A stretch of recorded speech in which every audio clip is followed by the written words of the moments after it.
That didn't go well, so he's trying with the Baltimore Colts. And indeed, the Baltimore Colts looking for help wherever they can get it. They traded their quarterback, Bert Jones, for the Rams. Number 1 and 2 draft picks. They cut Herb Orvis the first week. Greg Landry, the quarterback, was released the first week. Mike Woods, tragically paralyzed from a shooting in Cleveland. We'll outline some of the other problems this Colt team has. The Colt team that was 2-14 a year ago. We are underway. The 20th annual Hall of Fame game. Dan Meyer hangs it up to the 5-yard line, and this will be Morgan Reeves. Out over the 20 goes Reeves. Hit there, rebounds up over the 20. Coming onto the field first, an 8-year veteran. You might recall most of those years spent with the Oakland Raiders, holding a football primarily. Very little action. He went to Buffalo in 1980, was cut at the beginning of the season last year by Buffalo, backing up Joe Ferguson, and was picked up late in the year for Baltimore. Started one game against Dallas. The Colts lost that game 37-13. David Humm is in there. Curtis Dickey, an excellent running back, 33, along with Randy McMillan, 32. Those are the setbacks. First and 10, the Colts at their own 25-yard line. The big tight end in motion as we watch Curtis Dickey, right side. He moves out over the 25 to the 27-yard line. Defensively, the 3-4 now in his second full year for the Minnesota Vikings. Holloway, White, and we have Mulaney. Those are excellent linebackers. Believe me that on the outside, McNeil and Blair, you wouldn't want two finer linebackers. And Scott Studwell, middle on the left side, he is something to watch. Tommy Hannon, local youngster, played his high school football at Massillon High School in nearby Massillon, Ohio. Will be at free safety. Second down and 8. Ray Butler is one wide receiver. He splits wide to the right. He's number 80. 84 is Randy Burt. Single setback is McMillan. He gets the call right side, and McMillan struggles up close to the 30-yard line. It'll be third down 5. Should dictate a passing situation to the Baltimore Colts. Warm day, as Howard mentioned, top of the show, 83 degrees. Doesn't sound too hot for many of you located around the country, but nevertheless the humidity is up there, and these football players are tired. They have been going on 2-a-day schedules. Frank Cush has been very tough throughout the training camp, as Howard also outlined, and Bud Grant, uncharacteristically, has been very tough in the Minnesota Vikings training camp. His third down, we'll call it a little more than 5 for the first. Humm is back, Bludges backs out to the left, tries to get the ball out to Randy McMillan, deflected, incomplete, and Baltimore fails to pick up the first down on their first series of plays. And right now, Howard will have a chance to look at Baltimore's number 2 draft pick, Roan Stark, out of Florida State. A great punting record there. Big man, 6'3", 195-pounder. Highest punter to be drafted in terms of number of round selections since Russell Erxleben in 77. He kicks left-footed, is right-handed. Deep is Eddie Payton, a threat whenever he gets his hands on the football for the Minnesota Vikings. That one hurried by Stark is low, the kind you return. The hustling down there, a Baltimore Colt takes Eddie Payton at the 37-yard line, where it'll be first down and 10. Getting down there quickly for the Baltimore Colts was number 38, that is Johnny Wright. And now the offensive unit led by Tommy Kramer comes on the field for the Minnesota Vikings. Kramer, again, he had a lot of personal problems during the offseason. Apparently those have all been resolved. He missed 2 games last year and nevertheless passed for over 3,000 yards, his third consecutive year over 3,000 yards for the Vikings since he replaced Fran Tarkenton in 1979. Kramer right up in the air, immediately goes out to Ahmad Rashad, the venerable veteran, comes down with the football, timed it out perfectly, should be first down out near the 47-yard line, covered there by Sid Justin. You know, funny thing about the Vikings is the replay. The funny thing about the Vikings is that Coach Bud Grant is viewed as a person, as a conservative, and yet his teams have consistently been among the most progressive offensively in football. Bud has, I think, maybe the most diversified offense in the league. You know that, Giff? He does, and indeed it will be helped by Darren Nelson, their rookie, number 1 draft pick out of Stanford, a great running back, and like Ted Brown, a gifted receiver. The Vikings like to put it up in the air. That catch by Rashad just short of the first down. It'll be second down, less than a yard to go. And still, Kramer wants to go on top. He has the big tight end. And a great one is Joe Simpson, slightly open, but he could not hold on. Let's take a look at the defensive unit. They are not your household names on the Baltimore Colts. They have struggled. They have moved people around. There they are, Hosea Taylor out on the right side. The second-round draft pick, Wisniewski from Penn State, trying to nail down that nose guard position. We'll be watching him today. Leo Wisniewski, 263-pounder, rookie from Penn State. Now we have the two tight ends for Minnesota on third down, less than a yard to go. Bob Brewer steps in with Joe Spencer. Brewer wearing number 82.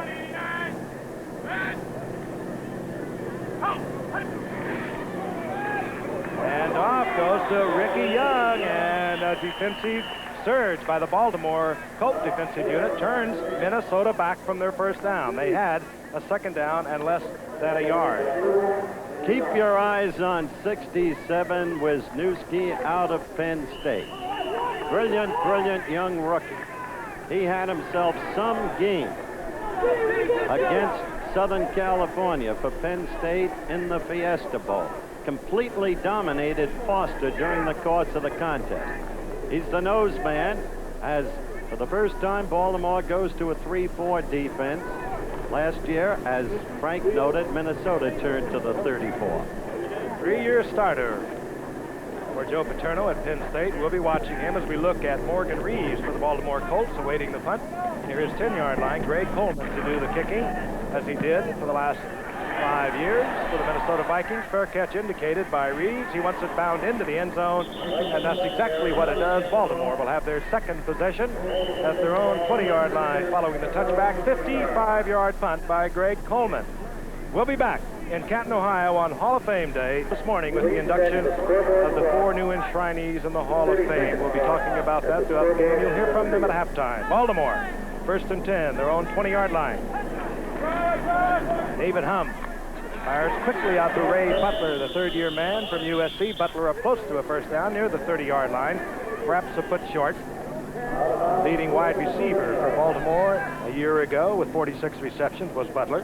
Repeat, you won't be seeing Roger Carr. He's at home in Cotton Valley, Louisiana, under suspension. Colts are not making any effort to trade him, although it's clear they'd be receptive to an offer that they considered worthy. Whatever his faults, Carr is a quality player. Second down, less than a yard to go. McMillan pulls forward over the 30-yard line, out close to the 32-yard line. The first down of the game. And thus far, we've had no penalty flags. We like that because Fred Wyatt and his boys hopefully will not be too busy today. You would expect many penalties in the first football game after only about 10 days of practice. We've also had no miscues or turnovers. There is the Hall of Fame hard behind this venerable old stadium. Again, at halftime, you'll be hearing from the newest inductees, and a classy group it is. Sam Huff, Doug Atkins, Merlin Olsen, George Musso. Humm, out of the flat he goes.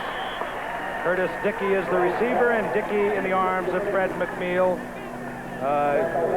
Constant Pro Bowler, Fred McNeil, as is Matt Blair on the other side. Their linebackers were good enough, Frank, for them to have traded Jeff Seaman off to San Diego. That, of course, a trade that took place just prior to training camp. There was a loss of 4 yards. It'll be second down and 14. The ball marked close to the 28-yard line. First quarter moving briskly here in Canton. A little more than 9 minutes remaining here in the first quarter. Humm with the short roll to the right, finds the pocket, goes for the tight end, McCall, short of the first down. Out to the 38-yard line. It'll be third down and about 4. Scott Studwell, number 55, there defensively for the Minnesota Vikings. Reminding you again, the Vikings last year were 7-4 at the three-quarter mark of the NFL season. They dropped their final 5 games. The Baltimore Colts beat New England the opening game. They lost 14 straight. They beat New England in the final game of the season, so they were 2-14. Third down and 4. Doug Martin in there defensively as the Vikings employ, as you can see, a 4-man front. Humm on top. And looking out to the wide receiver. Number 84 is Randy Burke. It's incomplete. John Turner defensively there for Minnesota. A little more zip on it, and Baltimore perhaps could have picked up their first down. Here it is again. without the arm strength to get the ball, at least at that point, to Randy Burke. Now we're going to see Roan Stark, who hurried his first professional punt a few moments ago. Let's see if he'll settle down a little bit. He had a marvelous record at Florida State. 46-yard average last year as we look down on the field and pick up Eddie Payton. Actually, we have Smegelsi in now punting for Baltimore, so Stark gets a breather, and Smegelsi really bangs this deep. He really did. Payton from his 11-yard line, and a flag is down. Our first flag of the game is Payton. Takes it straight ahead up close to the 24-yard line on a 51-yard effort. Made 50 remaining in the first quarter. Minnesota has a first down and 10. The ball inside their 25-yard line. Tommy Kramer remains the quarterback of record. Bud Grant said he'll use mostly veterans today. Kramer goes to Brown. Brown out of the backfield as he does so well and so often for the Minnesota Vikings. He gets out to the 30-yard line. It'll be second down and 4. And there is Art Schleicher, a rookie out of Ohio State, 6'2", 210-pounder, of course, the second first-round draft pick of the Baltimore Colts. We'll have more on Art later. He had a number of tryouts, a number of teams found him wanting. I remember a day at Cowboy Stadium when they had in the top 100 college football players, and 5 teams were examining him, and they didn't like him. But the Colts did. A man named Bratkowski very much involved. Zeke Bratkowski. Second down and 4, and this is Brown. He squirms along the line of scrimmage, finds a little bit of an opening, comes up short of the first down by perhaps a yard out near the 34-yard line. Barry Krause, defensively for the Colts, was there. It should be third down and 1. And we told you about the 2-14 record of this Baltimore Colt defensive unit. It's interesting to note that they were the lowest team in the league in quarterback sacks of a year ago. They had 13. New England was next lowest with 20, and both of them were 2-14. That much for a first down. It'll be third down for Minnesota. That's a fellow named Mike Pagel, quarterback whom Frank Cush knows very well, who's showing very well in training. 29 touchdown passes he threw for Arizona State. Arizona State. That's how Cush knows him so well, and it's a stiff competition between Mike and Art for the rookie quarterbacking role. Less than a yard for the first down. Ricky Young, 34. Ted Brown, 23. Setbacks in motion. Joe Sensor. And this is Ted Brown. Big opening to the outside for Brown. Steps out of bounds after picking up the first down. He's at the 46-yard line. It was Kim Anderson, the free safety, in there for Baltimore, replacing an injured Nesby Glasgow. Watch the replay here, and watch particularly the blocking. That opens things up for Ted. There was a beauty right there. Larry Brazil, number 47, you saw defensively for Baltimore, got himself caught inside, and Ricky Young really trimmed him. Earlier we showed you Brown's statistics for last season. He had a tremendous year. The Cleveland Carl Rosby is being administered to on the field for the Baltimore Colts. Shaken up, appears to be all right. He'll leave the game, however. Timeout has been called here in Camp. First down for the Minnesota Vikings. We have no score with 7:34 remaining in the first quarter. Minnesota has the ball inside their own 46-yard line. Ahmad Rashad, Sammy White go out to the left. Terry LeCount, who had a fine year last year for Minnesota as the third wide receiver, a split to the right. Single setback is Ted Brown on first down. White in motion. Kramer put everyone into the pattern. He draws the crowd. And Sammy White has the football in open field. Taken from behind at the 31-yard line. Defensively there by Sid Justin. Right there you saw the skills of Tommy Kramer, why he's so good as a quarterback. Earlier I talked with his coach, Bud Grant, about Tommy. Here's that talk. Well, we'll get to that a little later on as we look at Tommy Kramer scrambling out of the mess. He put every one of his receivers into that pattern. That drew a crowd in the pocket. Tommy Kramer, agile as he is, stepped back up inside, found Sammy White and Minnesota in Baltimore territory inside the 37-yard line. Ted Brown, single setback. The count to the right. Shot and White to the left, and Sensor in motion. Kramer, a lot of protection, and he had LeCount briefly as LeCount had worked himself free in front of Larry Brazil. Now let's get to that talk I had with Bud Grant about Tommy Kramer. Since Tommy Kramer apparently developed a chemical dependency on alcohol, apparently, are you satisfied that he's back, that he'll be up to par? Oh, yes. Tommy had a great year last year. And it's something, there's a very difficult distinction between abuse and dependency. Even the people who counsel have a tough time with that terminology. We think that we've caught some of these things in the bud, and Tommy's been just great, and he's been an example not only to people on our team, but I think people around the league. Tommy Kramer on second down and 10 finds Ted Brown out of the backfield, as you heard the words of Bud Grant speaking about his #1 quarterback, Tommy Kramer, who had a tremendous year last year. Now, Kramer appears to be shaken up a little bit. Looks to the sidelines.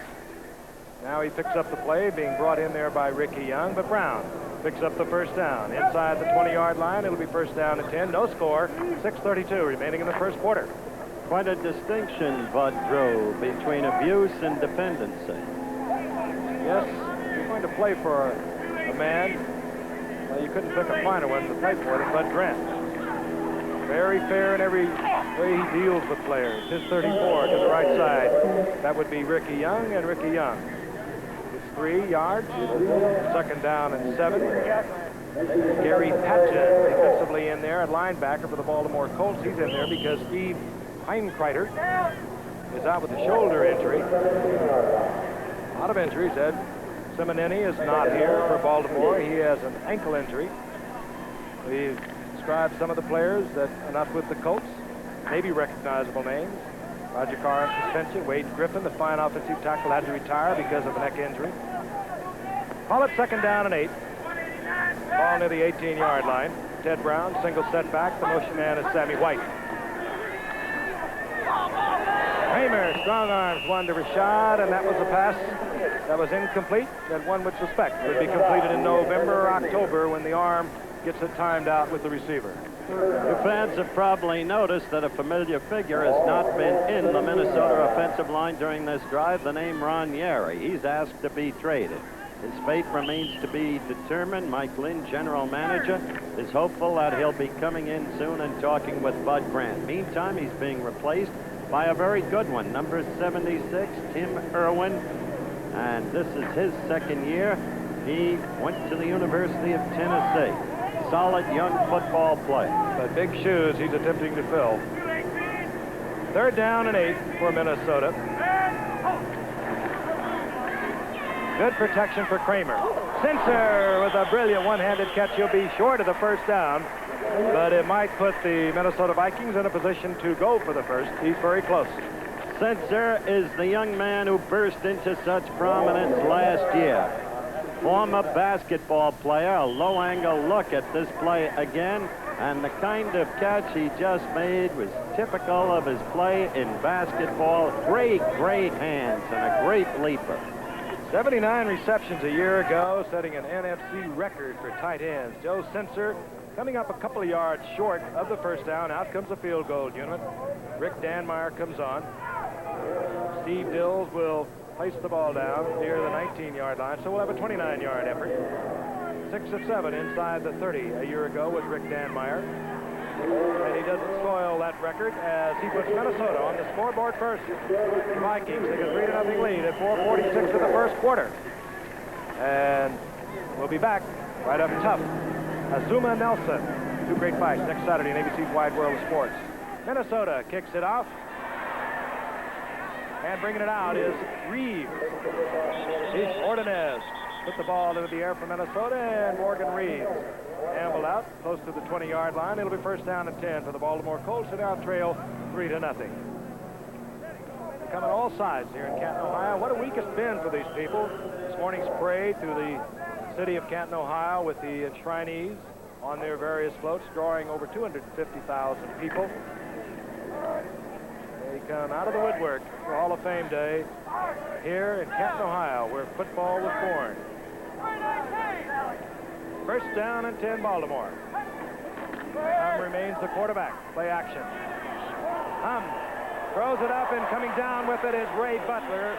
Fine catch. He was covered well, but Butler gets the first down out near the 38. I tell you, that ball seemed up for grabs. Give Butler a lot of credit on this play. While Butler isn't the fastest receiver in the world, he is a clever one. He gets position, runs excellent routes, and he showed it right there. So Baltimore moves up to their 39-yard line. Randy McMillan, right side. He's tripped up. Nifty effort there by Matt Blair. He's the other linebacker that we've already been talking about. Quickness, speed, height, 6'5", 229 pounds, out of Iowa State. Never forget when he was a rookie, Sir Francis was still quarterbacking the Vikes. He said, you're going to see a kid from Iowa State's going to make your head spin. Truly great player. He has spun a few heads. Second down, long 12 for Baltimore. Loss of about 2.5 by the play of Matt Blair. David Humm back once again. Was the open man.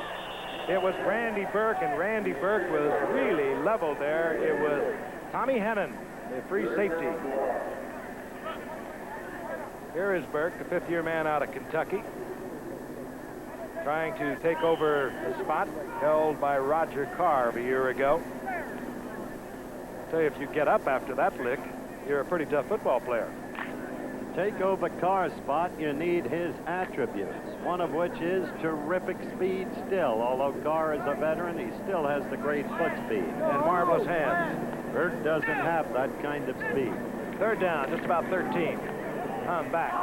Finds the open man with Randy McMillan, and Humm not quite showing the poise he needed to get that ball to McMillan, who in all probability would not have been able to pick up the first down. Bud Grant looking on, now in his 16th year as head man, as the punting unit comes out for the Baltimore Colts. Rick Partridge, a name familiar from days with San Diego, New Orleans, now vying for a punting job of the Baltimore Colts, who used the number 2 round pick to pick up Roan Stark.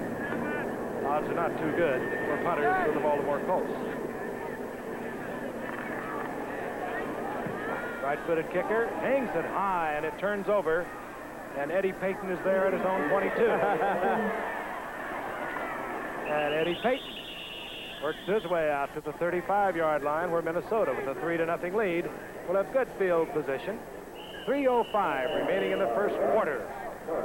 Rick Partridge with a nice punt.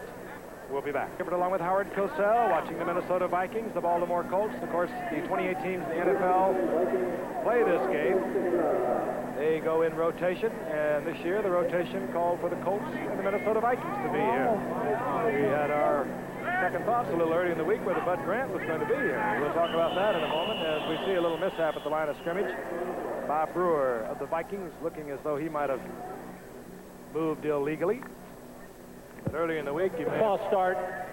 Fred Wyatt points out the false start, but early in the week you might have read or heard that Bud Grant was going to, as we look at the officials, Bud Grant was not going to do the coaching unless they were paid for it. I guess they've worked that out, Howard. 61. Did you speak with him on that? I certainly did. Bud said my aim was to call the matter to the attention of the league. We've succeeded in doing that. Lamar Hunt has promised total support for our position at the league meeting in October, when he said, I expect the matter to be resolved. Bud Grant's position. First down, 15. Tony Galbraith, 32 rather, is in as setback, and we have another player that moved too quickly, as Sammy White does not hold on the pass to Tommy Kramer. We had a quick movement, again by a wide receiver for the Minnesota Vikings. I guess you could say when Bud Grant speaks, and he doesn't do that often, people do listen. Yes, they do. Nor does he speak with forked tongue.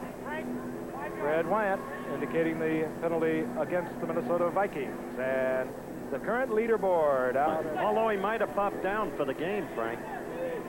Pops in most everywhere, doesn't he? Usually in Miami. I understand he's got a great book out. Catcher in the Rye. W.R. White. It's funny. As Bob said, if you don't read it, destroy it. He needs a revenue. Second down and 15 for Minnesota. Galbraith gets the first down for Minnesota from back at their own 31-yard line. Galbraith out to the 48-yard line for the first down. Slimmed down Tony Galbraith, acquired from New Orleans a year ago when he came into camp about 20 pounds overweight. That's like a racehorse now, Howard. That's right. That's the old story right there, and Grant expects great things of him. That's what you fans want to use this game for, to see how the veterans are shaping up, how they've changed, if at all, and to get a glimpse of the rookies in their very first effort. No pretension here that this game is a vital game or anything else. Youngster we have not seen yet from Minnesota, their #1 pick, the All-American from Stanford, Darren Nelson. We anticipate maybe a little bit of work for Nelson, who reported late. First down and 10, Tony Galbraith picks up a yard to midfield. It'll be second down and 9. And as you can see, it's warm in Canton, Ohio. Why didn't you get one of those things? I had one. I had the one with the propeller on it. I thought you'd be parachuting in with the troops. We had a little demonstration before the game. Frank, as a member of the Hall of Fame, inducted some years back, was asked to participate, lacked the courage. I told him to call Russ Francis.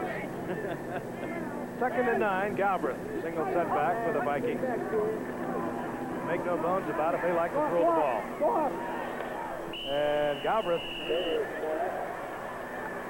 Jarvis Redwine, the intended receiver, flag goes down. Indicated against Baltimore. When Bud got Tony from New Orleans last year, you hit it on the button. He came in at 222 pounds. Now he's almost Dilf-like by comparison. Big one being marked off against the Baltimore Colts. Here's the call. Personal foul, roughing the passer, 92. First down. James Hunter. A little overeager against Tommy Kramer. It cost the Colts 15 yards. First and 10, Minnesota. 35-yard line of the Baltimore Colts. 1:26 remaining in the first quarter. Vikings on top, 3-0. Rick Danmeyer hitting from 29 yards out on the field goal for Minnesota. Galbraith 32, Jarvis Redwine, a second-round pick of a year ago out of Nebraska. Those are the setbacks. Kramer, play action, looking deep. And Tony Galbraith did not have the legs in the summer he'll have in the fall, and he could not run under it. Again, pointed out, these players are working twice a day in the heat of their various training camps, and it takes an awful lot out of you. Let's take a look at Hunter as he roughs Tommy Kramer. I would say that's a reasonable call. Tommy Kramer might agree also. Sam Harrell comes in, number 36 for the Minnesota Vikings, at setback, joining Jarvis Redwine, who I guess one would have to say was a bit of a disappointment last year for the Minnesota Vikings. He had only 5 attempts rushing, did Jarvis Redwine, as a prolific ground gainer for Nebraska. That was unexpected. White is overthrown, upended at the 12-yard line, incomplete. Getting into the action was Jeff Delaney, number 34, and Kim Anderson, number 26. Tell you, when you're a wide receiver, a lot goes through your head. And if you do not concentrate on the football, now look, White knew he was going to be really hammered here, and yet he still managed to come down with this ball with one hand, even looking at the defenders who were going to upset him. Third down and 10. Out to the left goes Sammy White. He's joined out there by number 87, Leo Lewis, second-year man out of Mississippi State. The count is to the right. Good protection. Baltimore in the zone. The intended receiver, Leo Lewis. The zone working to perfection. The Colts had rolled to the right. And Larry Brazil was right there. It'll be fourth down. And let's see whether we get the punting unit or the field goal unit. Bowden comes out, number 5 for the Minnesota Vikings. Fourth down and 10, and Bowden youngster out of the University of Minnesota at Duluth, will be looking to angle it to the sidelines. The Colts do not even have a man deep. Now they drop number 48 deep. That's Lamont Meacham. He's just there in case Bowden tries to just punch it over the line of scrimmage. Bowden bobbles the ball, almost had it blocked. Minnesota in downfield in good position, and it's downed by John Swain inside the 5, close to the 2-yard line. Baltimore deep in their own territory. Oh, yeah. Go ahead, well, Vicky's got one. That's true. You're verging on grandparenthood. You're well preserved, Frank. My daughter, Vicky. Of course, she gave me a book the other day, How to Act Like a Grandfather. Here comes Art Schlichter, a rookie with a tremendous record at Ohio State. Of course, here in Ohio, receiving a rousing ovation. 4th player taken in the draft. The Colts' 2nd first-round draft pick. Set virtually all of Ohio State passing records while he was there. Ranked 2nd in Big Ten history, only to Purdue's Mark Herman. Keeps it on the ground. This time, Curtis Dickey finds a little opening on the outside. Cuts back into traffic, gets to the 5-yard line. A gain of 3. It'll be 2nd down and 7. Tommy Hannon up there first for Minnesota. A lot of pressure on Schlichter. Not only is he the man the Colts look for now that they've traded Burt Jones to the Rams, but he is not coming in with a strong football team. It's a little easier when you have the great reputation if you come in with a team that has a lot of people to help you. On the other side of the coin, it'll give them earlier opportunity. And a lot of bumps and bruises. 2nd and 7. Randy McMillan. McMillan out close to the 7-yard line. Gain of about a yard. It'll be 3rd down and 6. Randy Holloway defensively there as you see the seconds ticking off here in the first quarter. Minnesota on top 3-0. And Baltimore will not get another play. 6. Schlichter in trouble in the end zone. Fires his first professional pass. It's complete out close to the 20-yard line. Reese McCall there. 1st down, Baltimore. And earlier, Howard had an opportunity to talk to Frank Cush about this youngster who has so much riding on his shoulders. Frank, what attracted you to Art Schlichter? Well, I think Art's a winner. I think that's the most important thing. You know, the scouts came out and says he throws a loose spiral and the whole bit and everything else. He's been a winner in high school. He's been a winner at the collegiate level, and there's no question in my mind he'll continue to be a winner. I think it's going to take him a little time to develop, but overall he has all of the attributes to be a successful quarterback. 6'2" and 210 pounds. Art Schlichter hands off to Curtis Dickey, the quick one out of Texas A&M. Dickey sneaks a couple out to the 22-yard line. It'll be 2nd down and 8. Cush said it all in a nutshell in that answer on Schlichter. There are the first quarter statistics. Minnesota leading in first downs, rushing yards, heavy edge passing yards, total yardage, and time of possession, not materially different. But the point is he was well aware of the raps put on Schlichter by other scouts, as I emphasized earlier. And Bratkowski looked at the kid and fell in love with him in terms of his physical abilities, his attitude. They did notice that he didn't turn the hip enough in throwing the pass, and therefore didn't get full leverage sometimes in his pass, didn't get his body behind it enough, and that resulted in what you heard Cush say, loose spiral. And it will be 2nd down and 8 for Art Schlichter, a man who threw for 50 touchdown passes at Ohio State, over 7,500 yards. He also ran for 1,300 yards. Good athlete as Randy McMillan bounces to the outside, bulls forward over the 25 to the 27, short of the 1st down by about 3. It'll be 3rd down and 3. Tommy Hannon defensively there. McMillan's potential is still very much before him. Remember the great debut he made as a rookie out of the University of Pittsburgh last year against New England, gained more than 100 yards in his initial effort. A lot of power. He had a pretty good year on a 214 team last year with almost 600 yards rushing. A good year on a 214 team is surviving. 3rd down 3. Schlichter. Sacked. Well, I don't know whether it's sacked or not. that he feels the weight of Matt Blair, who is in on the blitz, and he loses back close to the 25-yard line where it'll be 4th down. So Art Schleister will move to the sidelines, and the punting unit will come on. Seeing a lot of punters in action today. Now we go back to Ron Stark, the rookie second-round draft pick out of Florida State, who had such a tremendous collegiate career. Career average over 42 yards, but last year he was over 46 yards as you look at Eddie Payton, who settles in at Minnesota's 28-yard line. Ron Stark.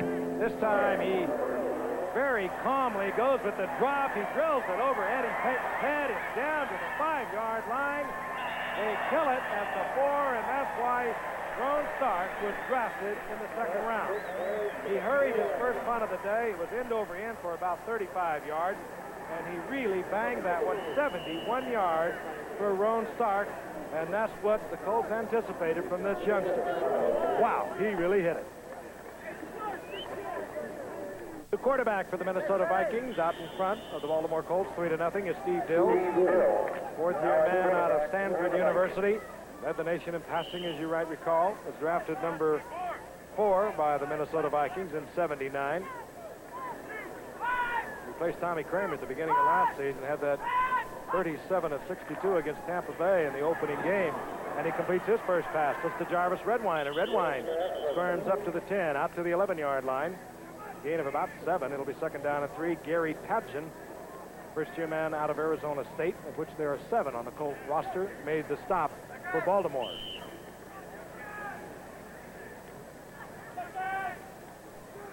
Jarvis Redwine, 5'10", 198-pounder. We have not seen Darren Nelson, the rookie from Stanford, who runs the ball so magnificently. Also, fine receiver for Stanford.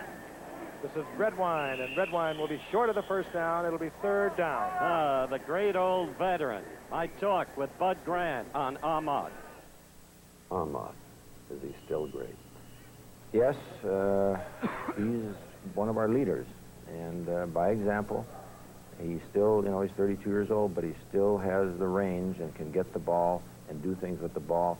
And when it gets down to the tough parts of the game, that's when he shines. I mean, he has that great ability to rally himself and make plays that many people can't make. Has he ever? Over the last few years, I think going back to '77, Ahmad Rashad has been the leading receiver in the NFL. 472 receptions for Ahmad Rashad, playing in the Hall of Fame game where someday a bust of Ahmad Rashad will probably be enshrined. 1st down and 10 for Minnesota. Ball just inside their own 15-yard line. Dills back looking. Lots of time. Complete to Bob Brewer. The tight end out to the 20-yard line. A gain of about 6. It'll be 2nd down and 4. Beautiful guy, Rashad. Big personality. Doing on-air work locally in the Twin Cities. He's good, too. We saw him up there last year. He puts the same kind of dedication into it as he has a football player. Now in his 10th year, came up as Bobby Moore with the St. Louis Cardinals. Went up to Buffalo. Some inexplicable reason, the Seattle Seahawks Still don't believe it. 2nd down and 4. Dill strong arms the ball out to Leo Lewis. Incomplete. He does not hold on, and a flag goes down. Called a late hit, I think. Might have been just a little late. Getting in there for Baltimore. Sidney Justin, number 44. Let's look again. This is Leo Lewis, the 2nd-year man out of Missouri. Dill's a little high with the pass. Up goes Lewis. Obviously incomplete. Actually, what they're going to call is that hand hitting the headgear. Here it is. Personal foul, unnecessary roughness, number 44. 1st down. You do not hit the headgear anymore in pro football. Sidney Justin called for Baltimore. 1st down, Minnesota, out over the 35-yard line. Sammy White split to the left by Steve Dills. Leo Lewis split to the right. Out of the I formation. Brewer in motion, and everybody wobbles and moves, and this penalty will work against the Minnesota Vikings. Number 71 in there for Minnesota with an early movement. Bill Stefanos. Bill Stefanos.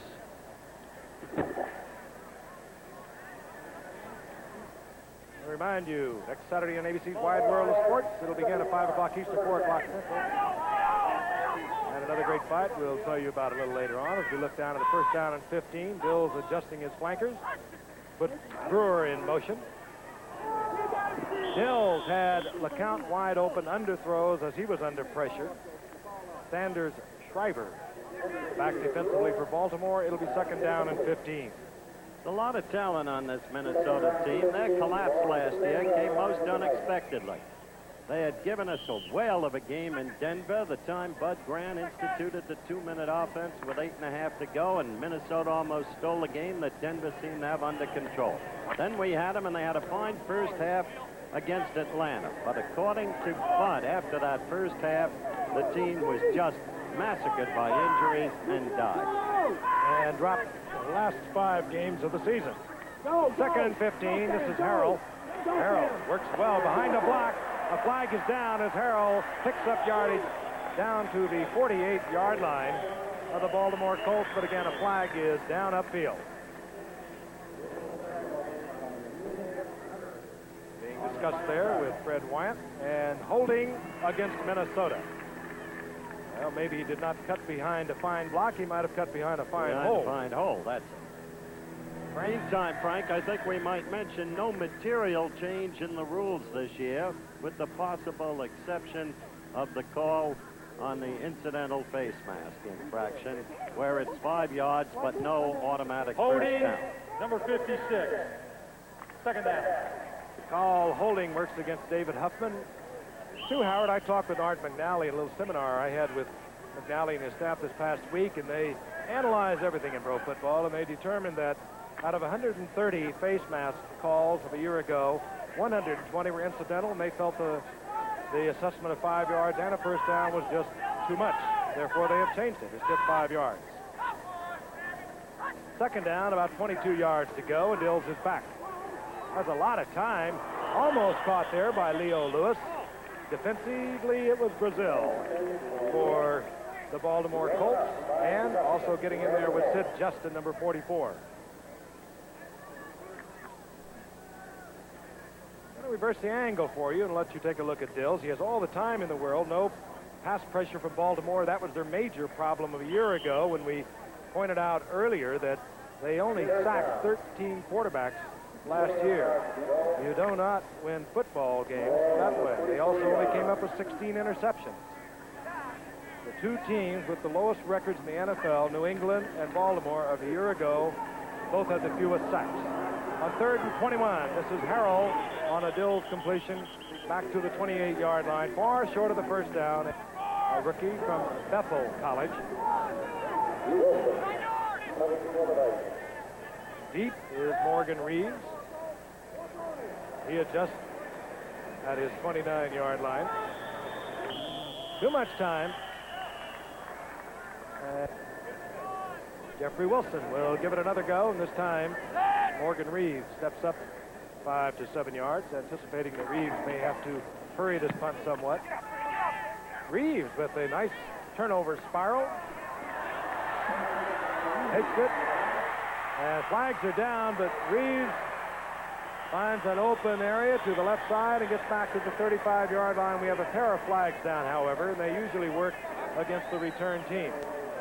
They certainly will in this case. Clipping against the Baltimore Colts. So a fine return by Morgan Reeves will be nullified. That's the yard line. The quarterback remains Art Schleister. We have a change of wide receivers. Kevin Williams, number 21, is one wide receiver. Now you see him in motion. Schleister. Play action. Trying to go to Matt Booza, a free agent out of the University of California. There is Booza. Nothing but purple people eaters around him. Booza played with Roger Theta, the former head coach at the University of California that is now on Frank Bush's staff in Baltimore. It'll be second down and 10. Booza, 15, Matt Booza, and Kevin Williams, 21. And now Dorothy Shula's son, Dave Shula, comes into the lineup for Baltimore on 2nd and 10, and we get the draw. Randy McMillan bulls over the 20 to the 22-yard line, a gain of about 3 yards. It'll be 3rd down and 7. Well, give him 4. We'll call it 3rd down and 6. And he did bull. Bent over, low center of gravity. Powerfully built man. The Dave Shula I'm referring to, of course, is also the son of Don Shula. But I thought Dorothy would like that. Fine athlete out of Dartmouth, now in his 2nd year, made the Colts team as a free agent a year ago after setting numerous records up at Dartmouth, teaming there with Congressman Jack Kemp's son, who is now with the Rams. 3rd and 6, Schleister gets it to McMillan, and McMillan will be close to the 1st down, upended by John Turner, but he gets the 1st down at the 29-yard line.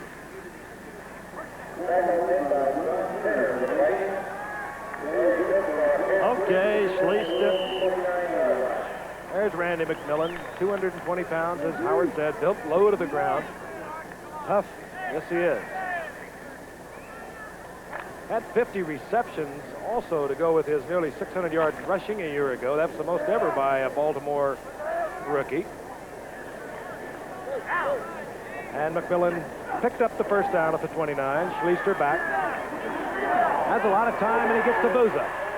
Booza close to another 1st down, as Matt Blair made the stop. Schleister now moving his team. Meantime, I talked with Frank Kush. Mythology attends every professional football league. There is a long-standing notion in the National Football League that a rookie quarterback can't win.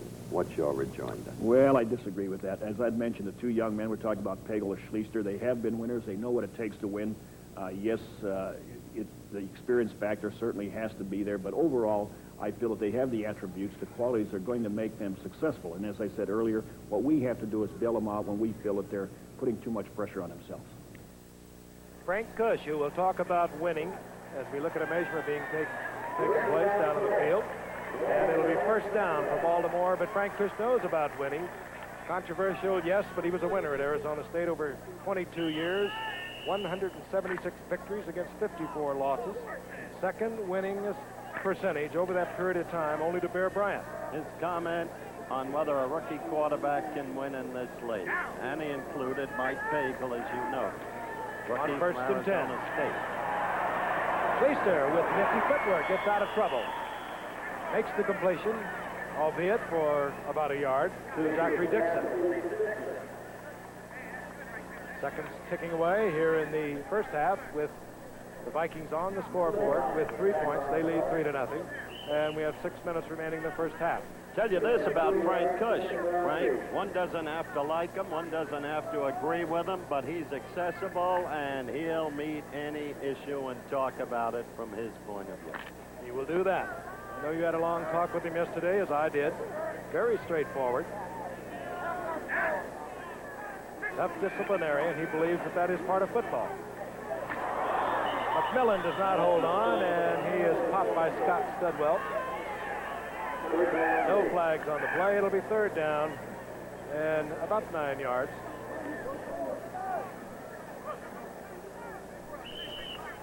Of course, when we talk of Frank Kush, we cannot avoid the lawsuit that was brought up by Kevin Rutledge, one of his players, against Frank Kush for mental and physical assault. Federal judge in California threw that one out of court. An appellate court said yes, that Kevin Rutledge could sue. And so we understand that that is on its way to the Supreme Court. Should be heard sometime this fall. Of course, other charges, all of them apparently dropped against Frank Kush, who left in '79, went up to Hamilton in 1980, and of course returned to Baltimore this year.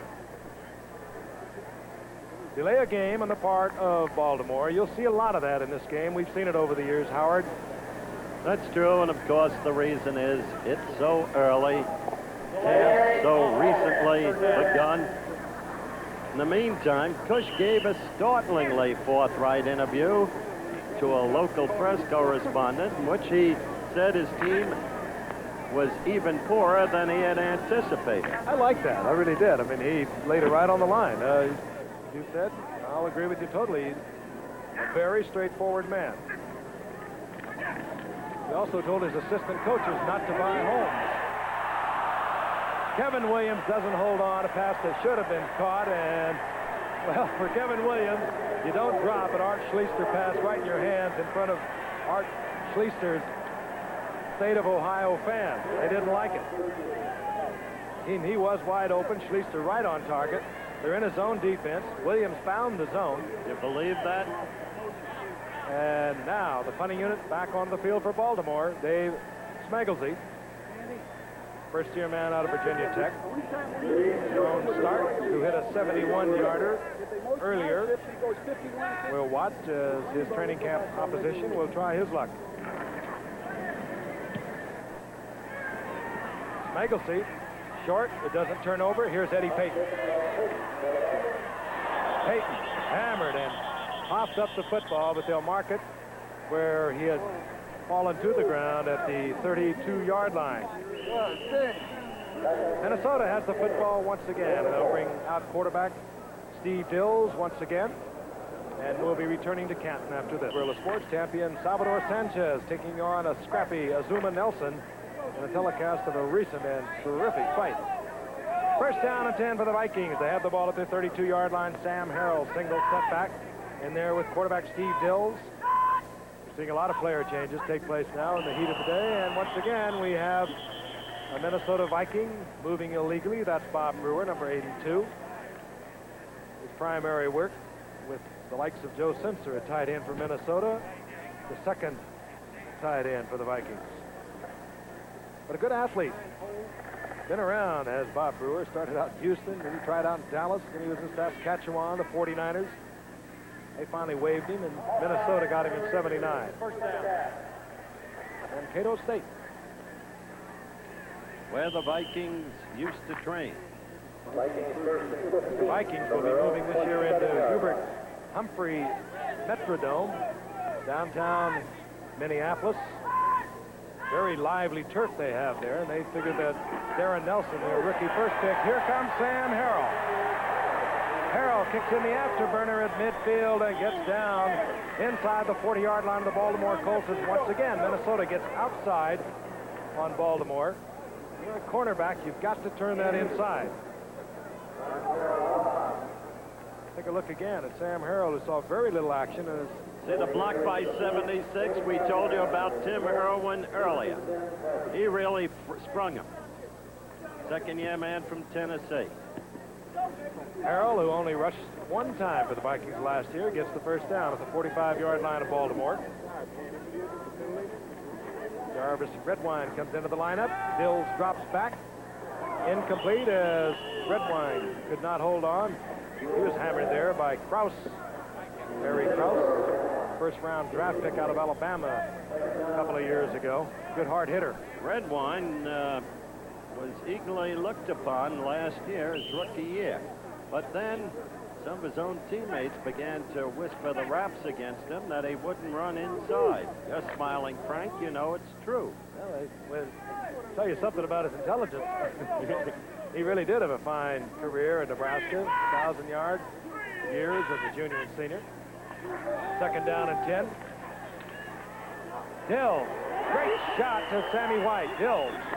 Strong arms to the 26-yard line. First down right in front of Sid Justin. Now that's the kind of zip you have got to put on the football if you're going to go outside and deep. Sammy White will take it up, and he moves Justin deep, turns him totally around with that little move to the inside, and it gave him that step and a half, and Dills was absolutely perfect. But even in a game like this, without real meaning to it, in terms of who wins or loses, a mistake. Kevin Williams' drop on Schleister's long pass opened the door for the Vikings. That it did. Drive. Marty McDowell, number 88, wide receiver now for the Vikings. Second-year man out of Mississippi State. Play action by Dills. Looks back, fires over the middle. Complete. Brewer down to the 17-yard line, short of the first down by a couple. Draft picks. 4:20 remaining in the half. 3-0 Minnesota leads. They're threatening as Redwine tries the right side. Are they going to rule this a fumble or have the whistle blown? There was a scramble for it. Yardage appears to be enough for a first down, and indeed it is. Minnesota, first down and 10. Close to the 15-yard line of Baltimore. Clasped hands, an apparent show of solidarity in connection with the forthcoming potential strike threat. Timeout is called by Steve Dills. I respect that man, and that's an intelligent man. Very simplistic answers to any question. Bud Grant commenting on drug situation as it prevails today in American sports. Ted Brown reverses to Sammy White. Sammy White with an open field. Sammy White, he's into the end zone. There was a Baltimore Colt that had a shot at him. Number 26, I believe it was. Kim Anderson slipped to the turf. 15-yard touchdown. A reverse from Ted Brown to Sammy White. Those kind of plays definitely are going to work against a young team. The first game of the season. You're not anticipating this. Here's Sammy White. I believe you'll see Kim Anderson there. He had the final shot. He slipped on the turf, and Sammy White into the end zone to extend Minnesota's lead. Rick Danmeyer comes on for the conversion. Steve Dills will handle the placement. Center is Jim Huff.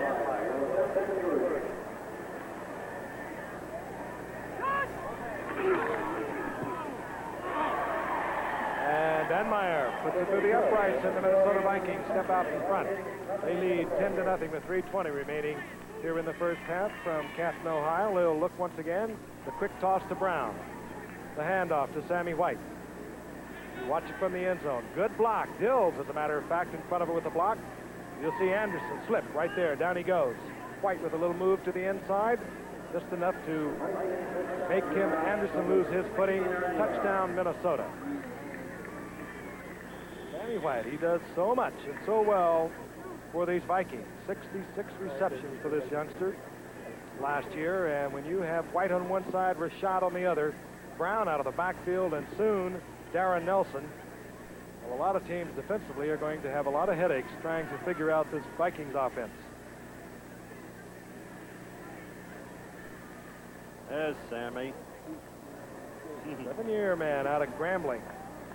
Second-round draft pick in '76. He's had 40 or more receptions in each of the past 6 seasons. There are Pro Bowls thrown in there also.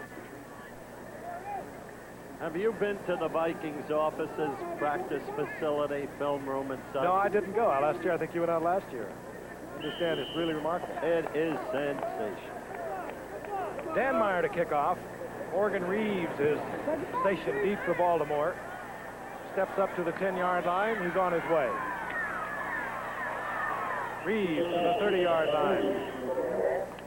And the offensive unit for Baltimore, who have been unable to erase the goose egg from the scoreboard, comes onto the field, headed by Art Schleister, who's shown well here in his first professional outing. Had one drop. That statistic would have been entirely different. That resulted in a punt, and Minnesota promptly took it in for a touchdown. Huza goes out to the left, along with Kevin Williams, number 21. A pair of free agents trying to make this Baltimore Colts team. Zachary Dixon, right side in deep trouble, gets back up to the line of scrimmage, dropped there by John Turner. It'll be second down and 10. Here's Zachary Dixon. He's been around a little bit, too. He started out in Denver, did Zachary Dixon, back in '79 with the Giants for a short while. Then the Eagles in '80. They dropped him. And Baltimore picked him up in '80 in a backup man to Curtis Dickey and Randy McMillan. Second down and 11. Schleister calmly looking for the alternate receiver. Had plenty of time. The receivers did not uncover. Schleister is sacked back at the 22-yard line.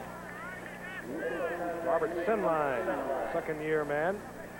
And Elshire defensively there for Minnesota.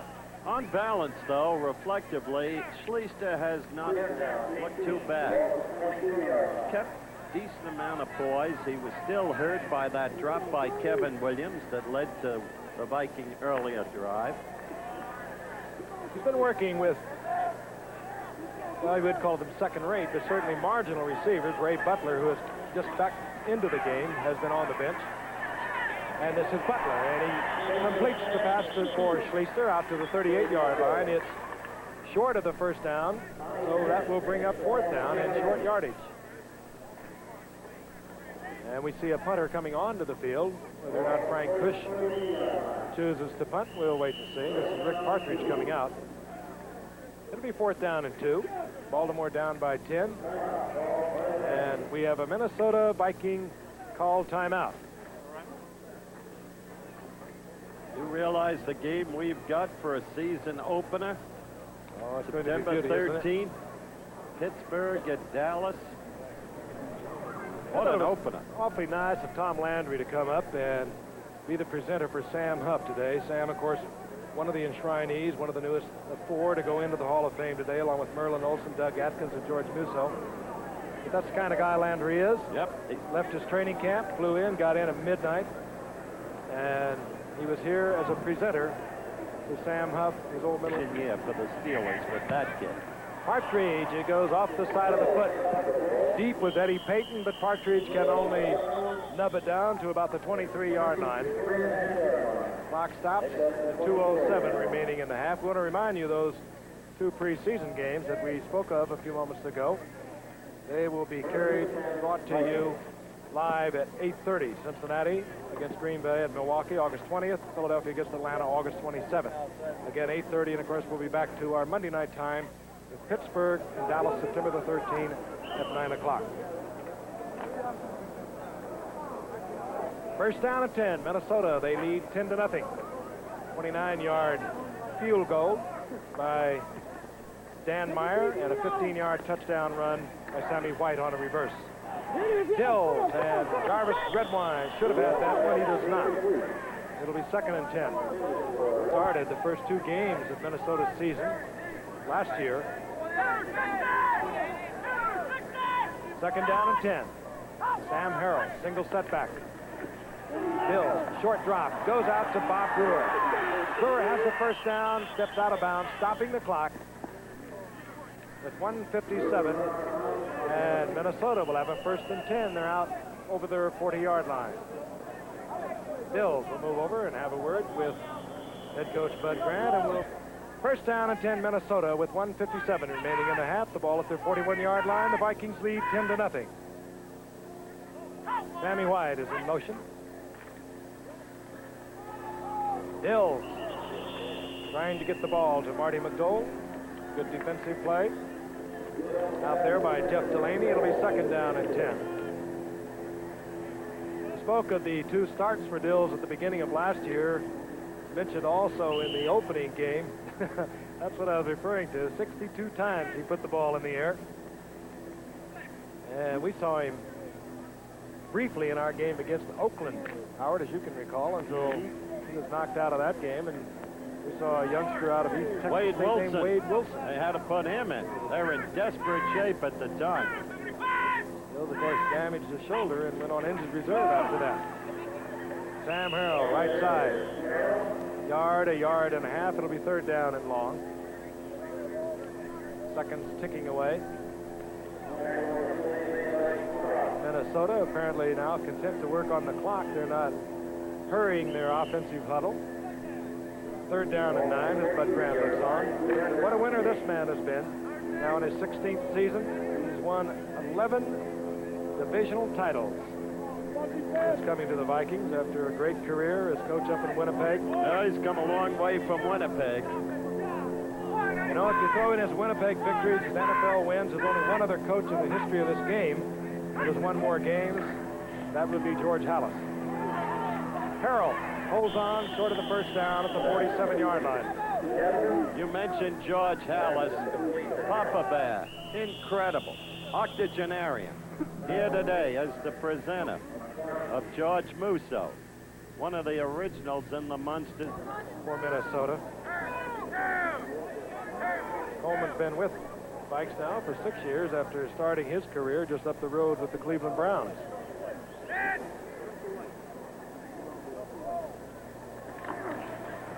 Holman hammers one high. A flag has fallen to the turf at the 15-yard line as Reeves works himself out to the 27-yard line. But again, a flag is down. Could have an illegal man downfield. We're going to have delay a game. And with 46 seconds remaining in the halftime, let's see what the Baltimore Colts decide. Second quarter reflects what Frank touched on earlier. How the men are not really ready yet.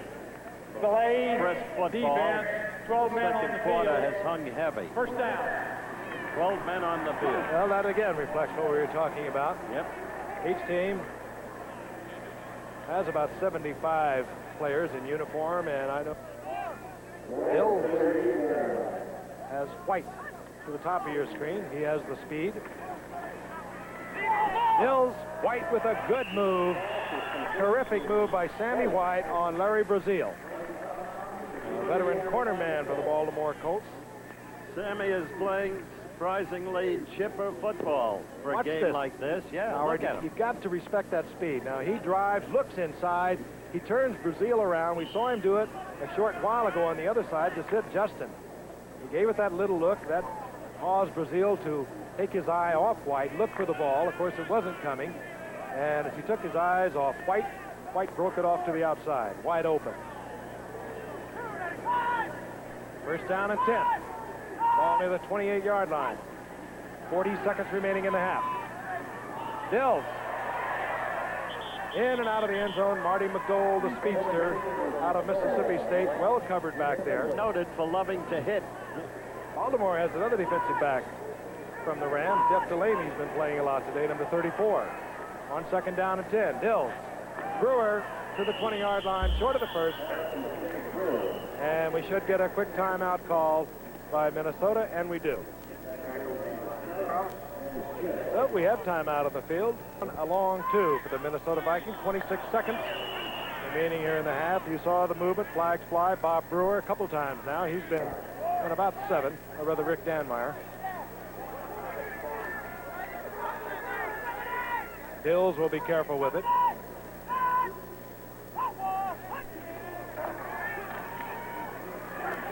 Goes out to Harrell on the checkoff. Harrell struggles to get out of bounds and the first down. He'll be short of the first down, but he stops the clock with 20 seconds as Ozowski of Baltimore takes him out of bounds. Fourth down, we should see the field goal unit. We may not, however, because, again, this is preseason play, exhibition, whatever you want to call it.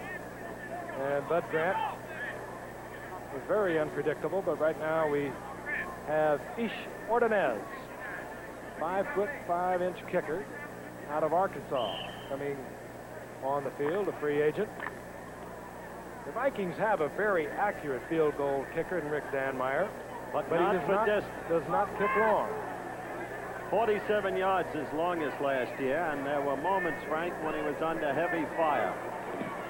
So Ordonez has it on its way, and Ordonez, who could just about walk under the arms of 59 Matt Blair, receives congratulations. He's 5'5", but he collects 3 points for the Minnesota Vikings with 16 seconds remaining here in the half.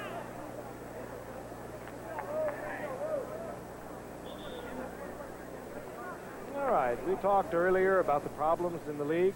Earlier, Howard talked with Mike Lynn, the general manager of the Minnesota Vikings, about those problems, drugs and management. How deep is the drug problem with your club? Talking candidly, the history of Carl Ella, Holloway, Tommy Kramer, if not drugs, alcohol in that case, but a chemical dependency. How deep is it? Well, I don't think it's any deeper on our club than it is in any other club in the National Football League. I think one of the things that we've done is that we've instituted a program that we looked into for a number of years, and we finally got it off the ground officially last December. So I don't think our problem's any different than any other club in the National Football League. You're satisfied with your program? Oh yeah, it's a very comprehensive program, and it, it has a key ingredient, and that's preventive, preventiveness of the program. We're trying to stop it before it, before a player gets chemically dependent. We think once a player is chemically dependent, that we failed as management. Mike Lynn, the general manager, of course, of the Minnesota Vikings, talking about a problem that is a mutual concern, not only to management, but to players. And hopefully there will be some resolution, either through negotiation in the bargaining procedure that is taking place, or hopefully will take place soon, and to confront it head on, because it is a problem that is not only in football, it's in all of American sports. Hostel brought the ball out for Baltimore to the 30-yard line. First down and 10. Schleister goes back, draws a rush. Minnesota anticipating pass. A short little dink intended for Zachary Dixon, incomplete, with 5 seconds remaining in the first half. The dump off didn't work. Schleister, of course, impeded by one of his own players. That threw him off balance. Still, you look at Art Schleister, you know he's a winner. He provided so many victories over the years for Ohio State. But what pressure for a youngster, I mentioned it earlier. He is surrounded by not great players. He's surrounded by young players in a tremendous rebuilding effort on the part of Baltimore. It's going to take a while. Frank Kush readily admits it. Schleister completes it to Ray Butler. Beautiful sideline shot. And Butler gets out of bounds with 1 second remaining on the clock. And in a situation like this, what you look for is a defensive foul. What you look for is a miracle. Well, I would say that's a miracle, because Minnesota knows, well, at least the veteran team, I would say, would look for a defensive foul. You've seen it over the past 2 or 3 years in the league. They usually just send one of their wide receivers as deep as he can get, throw the ball up in the air, hope they get the defensive foul, and the halftime cannot end on a defensive foul. Such will not be the case at the end of the first half. And while not overwhelmingly dominated by Minnesota, they have a 13-0 lead. Bangs it deep. Eddie Payton at the goal line. And Payton, with a little slip getting underway, only gets back to the 15-yard line. Ozdowski was down there quickly for Baltimore, and it'll be first down and 10. We'll look down on the field to get new numbers, new players, see whom we have coming in. We will remain with quarterback Steve Dills, who went much of the first half in relief of Tommy Kramer. Ted Brown will see more action. Ted Brown comes in, number 23, and there with Ricky Young, number 34. Ted Brown, of course, with a absolutely remarkable year a year ago, over 1,000 yards rushing. He had 83 receptions, second to Dwight Clark of the 49ers in the NFC, and third only to Clark and Kellen Winslow of San Diego in the entire NFL. Clark had 85, Winslow 88. Ted Brown, fine receiver, 23, set back for the Vikings. First down and 10, Minnesota. Dills goes complete to Rashad, who steps to the outside. Nifty move. Ahmad gave it that little look to the inside. All those young defenders going right with it. Sid Justin in pursuit, made the stop, but not until Rashad had rolled out to the 41-yard line. Now watch, Howard. He'll catch the ball, look to the inside. The defenders go right with him. I love to watch him. He has such poise. Now he gives it a quick move to the inside, little head fake. Outside he goes, and down goes number 27, right off his feet, Nesby Glasgow. Vermont Meacham is also taken by that move. First and 10, Minnesota. Vikings at their own 41-yard line.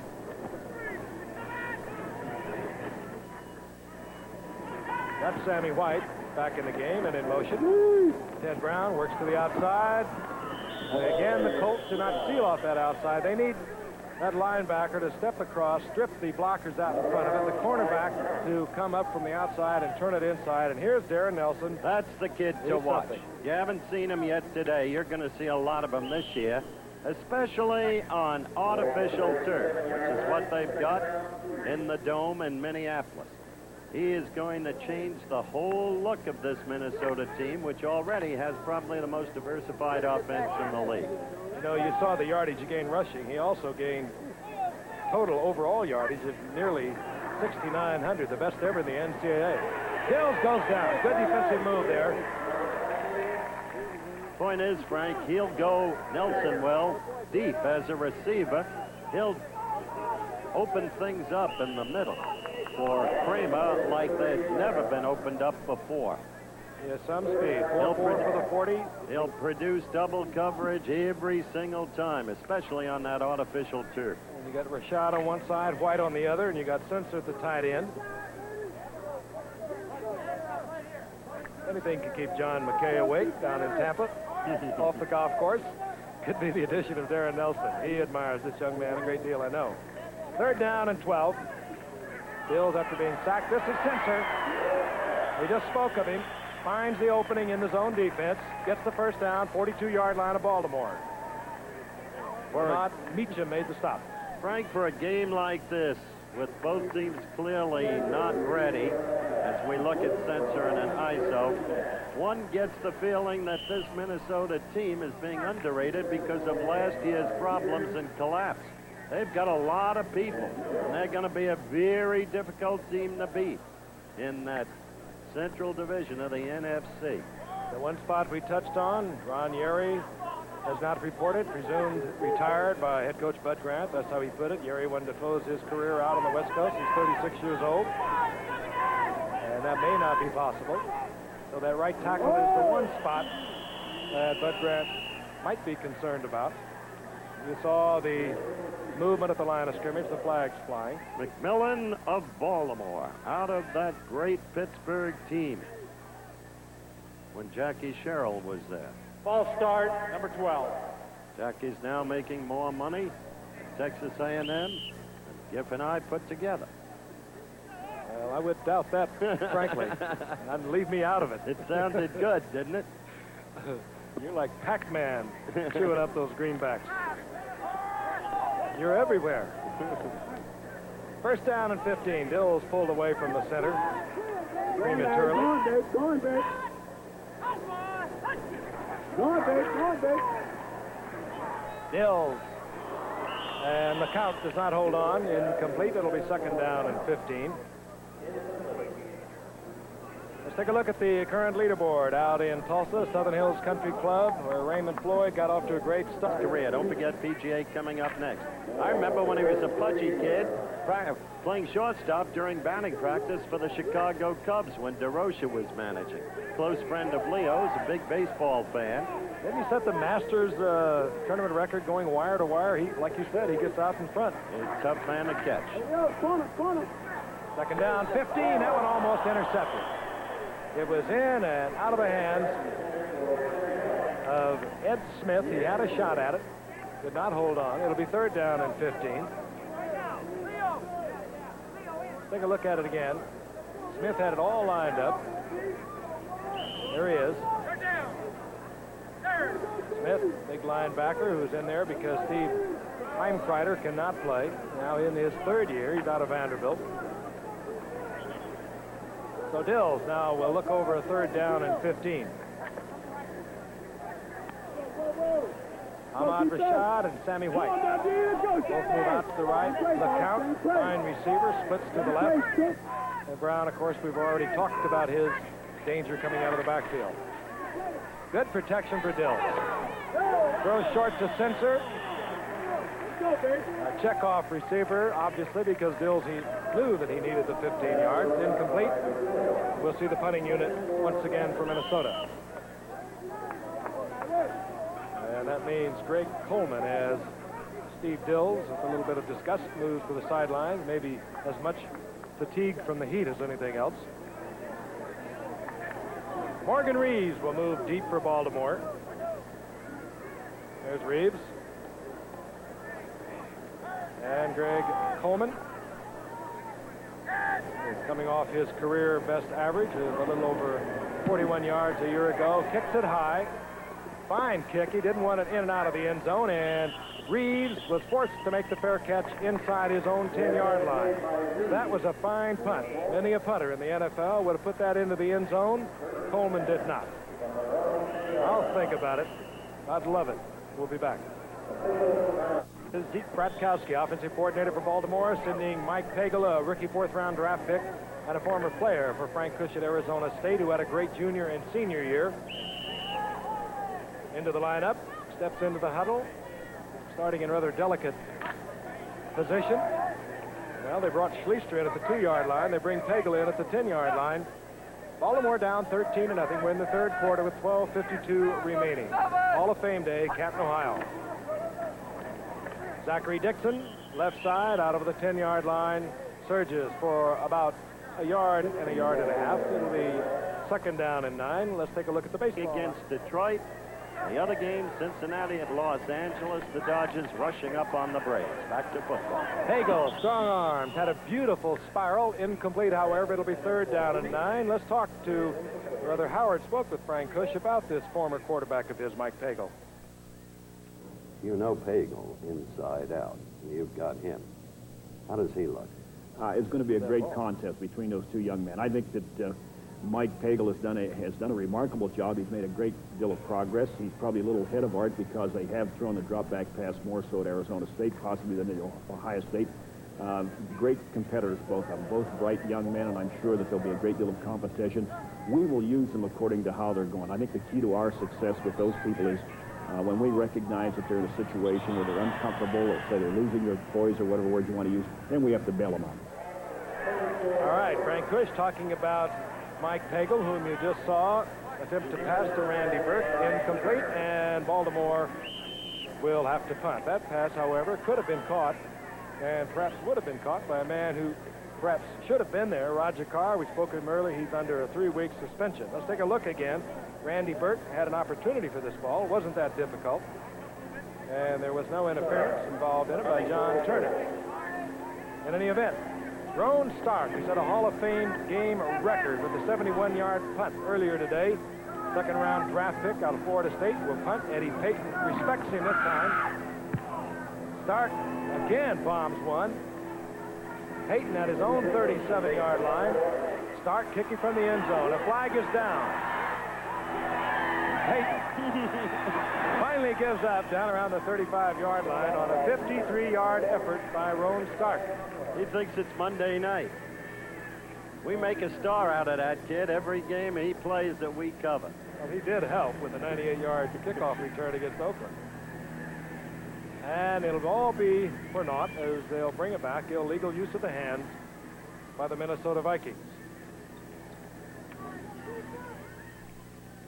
Again, if you just joined us, first game of the football season, the annual Hall of Fame game. This is referee Fred Wyant.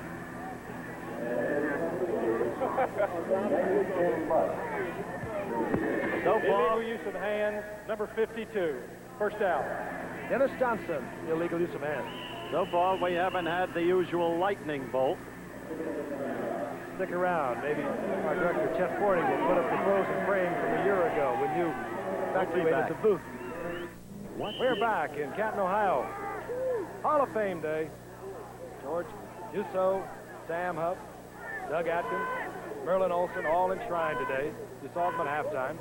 Minnesota on first down and 10, the ball at their own 31. Dills has a man wide open, hits LeCount. LeCount steps out of bounds out of the 45-yard line. He has the first down, and we left him out when we ran down all those receivers, Howard. Very good point, Frank, because when I talked a few moments ago about the surprising amount and depth of personnel that Bud Grant has on this team, LeCount is a key man. He had some game last year against San Diego. He single-handedly cleaned them out, for crying out loud. 6 receptions, 120 yards, 2 TDs. Minnesota upsetting San Diego 33-31. LeCount was great in that game.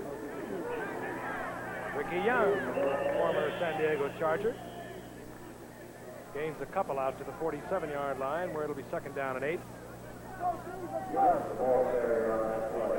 Ricky Jones in there defensively. Another shot at Frank Kush. We talked about the staff that he brought in. 2 primary members of that staff would, of course, be Zeke Bratkowski in charge of the offense and Bud Carson in charge of the defense. Both familiar names. Been around this league for quite a while. I love Bratkowski. I've known him since '64 when I went into St. Norbert's College and shot Run to Daylight, the documentary. He is great with young quarterbacks. Second down and 8. And now Dills looks it over, doesn't like what's happening, calls timeout. He'll be a great quarterback. give him Ray Floyd's putter. I think it's a lot easier on the knees. Hugh Dills will move over to the sidelines to confer with the staff of Bud Grant. Fine young man. Second down and 8. The count is again to the left. Rashad and White are split to the right. And they're all in the pattern. Dills. Rashad, he makes it look so easy. First down. Timed that yardage out beautifully. Works well with Dills. Gets to the 44-yard line. And again, Larry Brazil having to respect that speed. We'll look at it from the reverse angle. Though he and Lynn Swan, Rashad and Swan, are great friends, there is between them a kind of lovely rivalry because each knows that the other is so utterly graceful and effortless, as you just saw there. Maybe Swan is more acrobatic, but what a pair they are. Or maybe Rashad doesn't have to be acrobatic. When you watch the great ones, like Swan, Rashad, they make it look so easy. Whoops. Everybody was moving on the right side as Sensor came in motion. Tim Irwin filling in on that right side, as we mentioned several times, for Ron Yeri, the principal man with the movement for the Vikings. And they'll lose 5 on this one.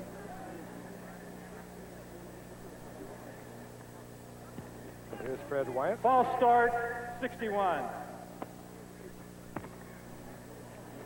Ray Butler, who is not, as Frank has noted, a great receiver, but who is extremely functional, precise receiver. It's hard to judge, really, off the 2-14 season the Colts had last year. Anytime you catch 46 balls, score 9 touchdowns, you've got to be an awfully good player. And when you're playing on that kind of a losing team, Dill's in all kinds of trouble. Sanders Shriver was in there first. He got a lot of help from his friend, James Hunter. And Dills is dropped back close to the 45-yard line.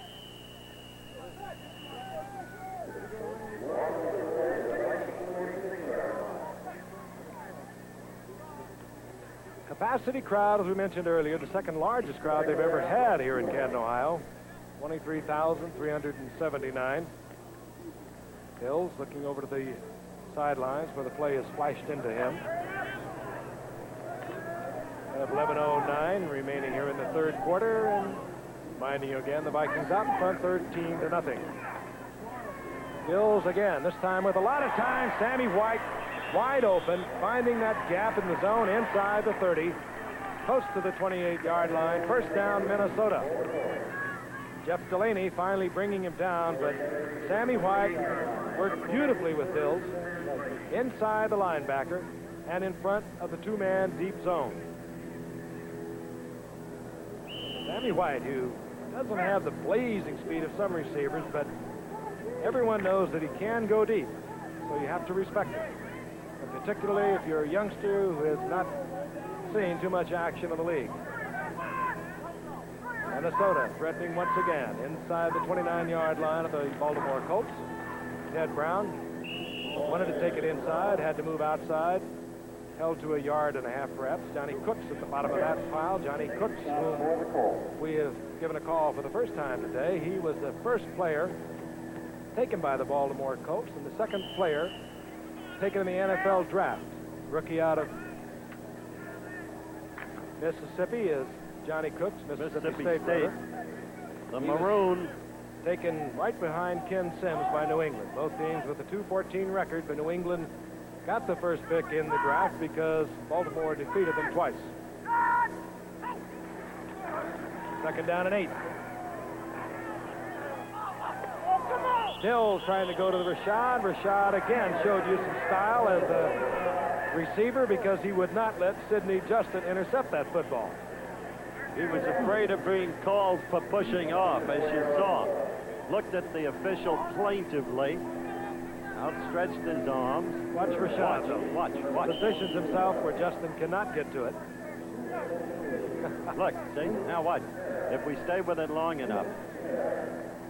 Looked right over the official. I didn't do a thing. Rashad's been there 10 years. Not only does he have the skill, the grace, all of the equipment, he also has the savvy and the know-how. Third down and 8. Dills trying to get the ball to LeCount, and LeCount was working right into the teeth of a Baltimore Colts zone. Incomplete. It'll be 4th down. You mentioned blazing speed a moment ago. We'll see that Friday, August 20th, Frank, when we get Lofton and Jefferson of the pack. Yeah, we're going to have them during the course of the season, early with the Giants. We have a 4th down, and we have Rick Danmeyer. Steve Dills holds the football. It would be a 44-yard attempt, well within his range.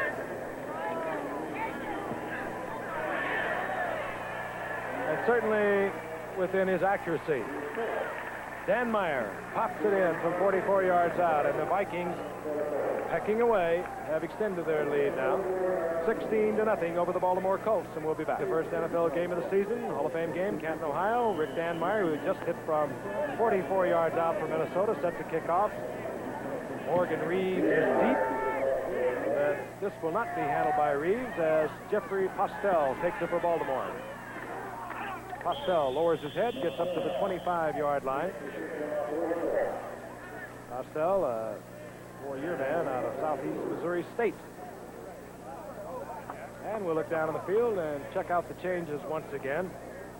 Our quarterback remains Mike Pagel, former quarterback for Frank Kush out of Arizona State.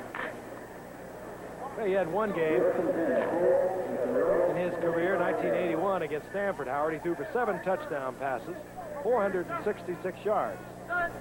Man must have been exhausted. On 1st down.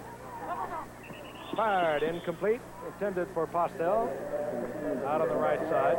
It'll be 2nd down and 10.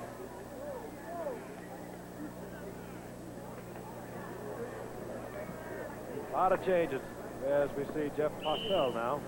I just got an interesting piece of information, Giff, not confirmed. Happens to be about baseball. AP, well, it's rumor circulating, UPI. Dent traded to the Texas Rangers. Lee Mazzilli going to the Yankees. On 2nd down, and Pagel again looking to Postel, and Postel working into the Minnesota zone that time, incomplete. It'll be 3rd down and 10. Well, I presume we're checking that out. They sure are. Staff of journalistically minded folks down on the truck making their phone calls around the country. Bucky hasn't been playing that much anyway. Incidentally, we were paid a visit at halftime, as you know, by Mrs. Thurman Munson, the widow of the late great Yankee catcher. 3rd and 10. Pagel had to throw it away. Postel slowing his move to the outside, and Pagel feeling the pressure, unloaded, incomplete. That'll bring up 4th down, and we're going to see Dave Smeagolsey coming out to do the punting for Baltimore. Here's Smeagolsey. He has kicked a couple of times in fine fashion today. But the one that impressed us was by Roan Stark, who riffled one off for 71 yards, new Hall of Fame game record. Here's Eddie Payton. What did he do? Banged one, 71 yards. What was the word you used? Riffle. Okay. Fine. Punt again by Smeagolsey. And Payton checks out the traffic, gets back to the 35-yard line. 53-yard effort. Not bad, Dave Smeagolsey. Tommy Kramer, we saw him early in the first quarter, in case you weren't with him. Back in fine fettle. He should have a great season. We'll be back. World of Sports, you see the WBC Featherweight Championship, an exciting fight that met Salvador Sanchez against a very tough Azuma Nelson. 2 great fights next Saturday. ABC's Wide World of Sport. 1st down and 10. Dills goes up, connects to Martin D. McDowell of Mississippi State. A lot of speed on this youngster. Disappointing season last year. Was active for 9 games before he was hurt, but did not catch a pass during the regular season. Again, the Mississippi State Maroons, Starkville, Mississippi. Do you know I went there, Frank? To school? OCS, World War II. But you went to New York, University. OCS. Saw Chuck Connolly beat the Maroons when Chuck was at Ole Miss. Is that the first war? Jarvis Red Wine. to the 42-yard line, where it'll be 3rd down and 3. Charlie Connolly was up visiting me the other day. Looks like he could go out and play. Bring you all back. Huff looked today like he could play. I enjoyed it when Tom Landry told the old story of how Sam and Don Chandler, as rookies, felt they couldn't make it, headed out, backed up, and the late Vince Lombardi caught them and stopped them. Thus was a Hall of Famer born. Of course, the late Ed Coleman, the line coach, had a great deal to do with that, too. That's going to be close to a 1st down. That will be dependent upon where it's marked. I think it'll be short. It was Jarvis Redwine on the receiving end of the Steve Dills. I think it is short. You know, the other story they didn't tell about Sam Huff, he never really cared for offensive players, Howard. And we were playing Dallas one time, and we would go 1-2-3 punt, 1-2-3 punt, and it was about 105 degrees. And one time the defensive unit, about the 3rd quarter, came onto the field, and Sam walked over to the offensive unit. We had our heads down, looking very sheepishly. Said, why don't you guys go out there and hold them for a while? Of course, he discussed our ancestry with it. Our defensive unit in the old days didn't care much for the offense. 4th and 1. Bud Grant chose first to go for it. Steve Dills didn't like the set that he saw. He called timeout. And that leaves Minnesota down to 1 timeout. They're also sitting on a 16-0 lead. That'll be a help. Well, while Dills talks it over with Bud Grant, we're going to pause 5 seconds, allow our stations and friends all along the line tell you who's bringing you the game. Steve Dills gets the word. Ozdowski, the Baltimore Colts youngster, has obviously damaged his left shoulder. They have quite a few players that could not go today because of injuries. Time Critter I told you about, Donald Thompson, their #1 draft pick of a year ago. He had a bizarre sort of injury to his shoulder even before training camp.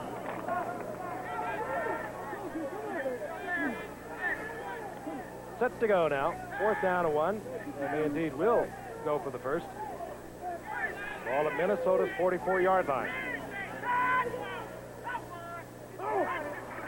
There was no contact made, if you were wondering why there was not a flag, and there was no 1st down made by Tony Galbraith. Baltimore's defensive unit surged offside. They did not make contact. They got back, so there was no flag. Ozdowski, by the way, has a pinched nerve in that shoulder. With the ice on the shoulder and the jersey removed, he may be, even under the circumstances, more comfortable than most of the rest of us in this blistering heat. Not the heat so much as the humidity, unless they lied to me. It was 83 degrees when we kicked off at 1:30. I suspect they have a similar weather out at Southern Hills for the PGA, where we will go for the 3rd round right after the game. On 1st and 10, Hagel fires complete to Ray Butler.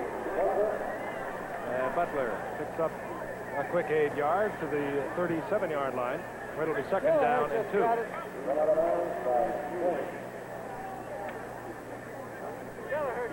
Mike Pagel, 6'2", a 201-pounder. Baltimore was able to acquire Pagel on Back it up a little the bit. 4th round.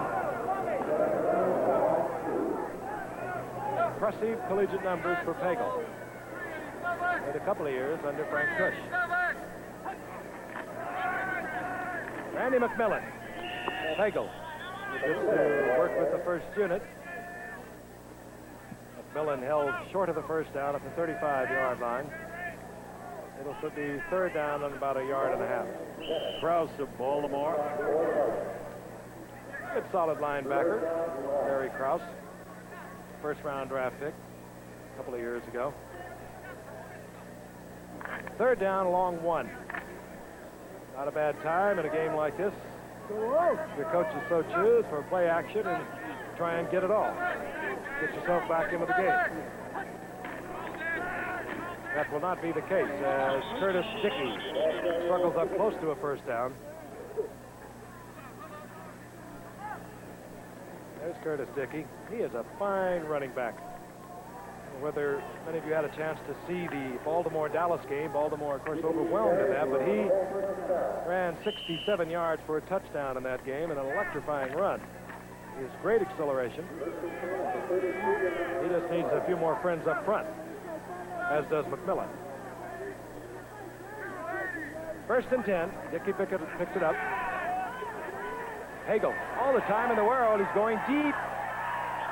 Booza was there, but also getting back there defensively was Brian Howard. Brian Howard, a rookie out of Tennessee State, and a flag is down. It could be pass interference. Illegal use of hands, and that will bring up a first down for the Baltimore Colts as they continue to try and get on the scoreboard. Don't you take off your shirt, Howard. Cool off a little bit. Show us that massive musculature. Illegal use of the hand, Wise number guy, 29. First down.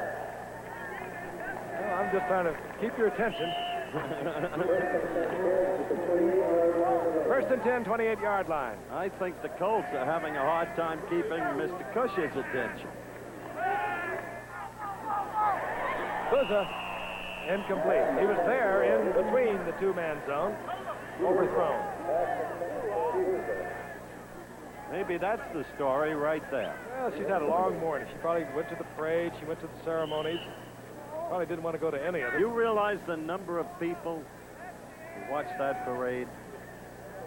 Yeah, I said it a while ago. I understand, but the towns they've come from? What's the population of Canton, Steve? A little over 100,000. They had Quarter of a million. over a quarter of a million here watching the parade. Hagel, Booza holds on. He'll be close to a first down around the 17-yard line.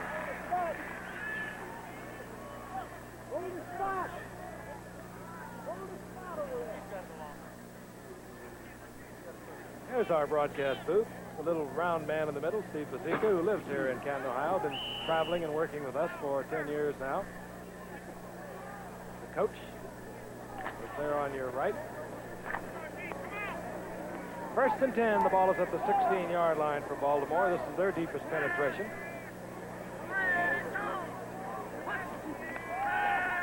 Hagel back once again. Dumps it off. Curtis Dickey.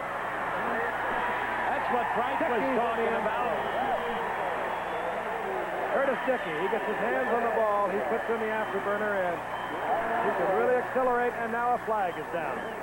Way upfield, the flag is down. We have a holding call. Isn't that too bad? Because this kid's been throwing the ball very well, Frank. He whips it. Hey, he has a tight spiral, doesn't he? Bobby Lane and Sonny Jurgensen would look at Hagel's spiral, and they couldn't believe it. Very nice thing, though. Sonny Jurgensen here Illegal today. use of the hands, number 79. Van Devere, you'll see it, number 79, I believe. Pick him up. You have to keep those hands inside. There he is, top of your screen on the right. You saw him at the last moment. Obvious use of the hands. Down remains the same, only his first down and 20 instead of 6 points. Hagel, Butler. And Butler, with a great effort, gets to the outside. Gets down close to the 12-yard line. Dennis Johnson defensively there for Minnesota. All right, you look at it. Butler isolated. Two men going deep, taking the zone back with them. Good move to the inside. He spots the first down marker. Comes up a little short, however. It'll be second down and 2. Reminds me a little bit of that guy on the Jets. What, Gaffney? He works like that. Doesn't have the great speed. He was a fine punt returner at the University of Southern California with Ray Butler a few years ago. McMillan rolling to the outside. Good defensive effort out there. That was Walt Williams out of New Mexico State. He's in there defensively now for Minnesota, number 44. But he gets the first down. It'll be first down, goal to go. You mentioned Jurgensen. Very nice thing today. Sonny here with Bobby Mitchell to pay tribute to Sam Huff. We had quite a group yesterday up at the Hall of Fame luncheon, the annual luncheon they have up at the Brookside Country Club. Just the members of the Hall of Fame and the new inductees gather. Everybody stands up, lies, tells a few stories. Pagel rolls out. And the deflection is taken by Butler in the end zone. Touchdown. It went off the hands of Reese McCall. Ray Butler, very alert, was right there. 6 points, Baltimore. They get it back. Again, Pagel on a little quick roll to the right. Goes back into the crowd. That's McCall, number 86, Reese McCall. Butler, who is working behind that pattern, comes down with a deflection. There's Butler. McCall now is squared out in front of him. Could be even the Pagel was trying to get it to Butler. Mike Wood now on for the conversion. Holder is the rookie punter, Roan Stark. The kick is good. And now Minnesota leads by 9. The score 16-7 with 4:31 remaining in the third quarter. Stick around. It could get better. Frank Kush looks at the films of that play. The special teams will take a little heat. Very poor tackling. You'll see it. Told you we make a star of this kid, Frank. Well, Baltimore helped make a star on this run. Baltimore Colts all around the area. Believe the way he's holding the football. Well, that's not too good. That's worse. Then he changes it. So, Eddie Payton brings it out to the 40-yard line. Tony Galbraith, single setback, and Dills hit hard, coughs up the football, and Baltimore has it back. It was Johnny Cooks, the number 1 draft pick. We talked about him earlier, the rookie from Mississippi State, who really pounded Steve Dills. I tell you, I knew Cooks was going to be a standout watching him against Missouri. Ricky Jones with the recovery. The game we televised. Reverse angle. Now you see Cooks coming from the rear, blindsiding him. I tell you, he's working against a good man, Jim Huff there too. Johnny Cooks beats the block of Jim Huff. Baltimore. That 38-yard line now of Minnesota, and you saw the reason we use our reverse angle camera. Wide open. Pat Beach, the rookie tight end from Washington State, found that hole in the zone defense, and right on target was Mike Pagel. And Baltimore, down 16-0, is threatening to come within 2 points.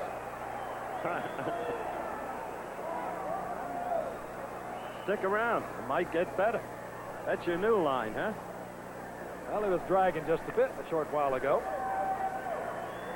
Now Mike Pagel has brought Baltimore back. Spinning and twisting is Randy McMillan. Good running down at the goal line by Randy McMillan. Now that was terrific running. Look at it. Uptight. You know, a lot of players would have tried to go over the top. Stopped, apparently tackled there, broke it, broke that. A lot of players would have tried to go over the top in that position. He would not have made it. There is the man we mentioned who recovered the football. That's Ricky Jones out of Tuskegee. But it was Johnny Cooks who put the hit on Steve Dills that knocked the football loose. Mike Wood to bring it to within 2. Roan Stark is holding. And Baltimore, down 16-0, has suddenly hung up 2 touchdowns. Season doesn't look as long to Frank Kush at this moment anyway. Tell you what I take out of this. That kid Pagel looks like a good-looking young quarterback. Interesting that he was still around on the 4th round of the draft, Mike Pagel. He had remarkable numbers out at Arizona State. First 2 years he was at Arizona State, he played behind the Pittsburgh Steelers backup quarterback, Mark Malone. Let's look back at that draft as you look at Mike Pagel, and there are his stats for the game. First one taken was the kid from Brigham Young, right? Then Art Schleister. And who was the 3rd quarterback taken in the draft? Just the guy that George Young of the Giants predicted. Oliver Luck of West Virginia with Houston. That's Johnny Cooks who made the hit that caused the fumble. You know, you see a lot of these 90s in preseason. You don't see many of them during the regular season unless there are numbers that the players want. They usually give them to marginal players, but you're going to see a lot of 98 for years to come. Here comes Eddie Payton. The kickoff by Mike Wood. Look out. Did you see the stiff arm the kid got off? I tell you. Eddie Payton, Walter's little brother, out to the 42-yard line. I wonder if Bud will come back as we take a tight look at Eddie. And we have a Bud flag will come down. back with Tommy Kramer. We'll look again, nevertheless, with the flag down. Hey, Bud Grant remembers him from 1978 when he ran a kickoff back. Number 52 declined. That penalty offside Baltimore declined. But in 1978, he ran a kickoff 99 yards against Bud Grant for the Detroit Lions. He later went out to St. Louis. They cut him. He went up to the Canadian League, and when they released him, Bud Grant remembered that, and he brought him back in 1980. And we saw him go 99 yards last year against Oakland. Tony Galbraith goes out to the right side. A flag is down as Galbraith struggles up close to midfield for a gain of about 6. He was dancing just a little bit. Tony Galbraith was not only a fine runner for New Orleans, really a fine receiver in the season of 1980. He's one of the best coming out of the backfield in the league, without question. We have a clip against Minnesota. So a fine effort on the part of Tony Galbraith will be negated. It's Randy McMillan. You saw him a moment ago. We talked about him over the course of the day. Great season last year, nearly 600 yards, 50 receptions on a team that only won 2 games. It takes a lot of character.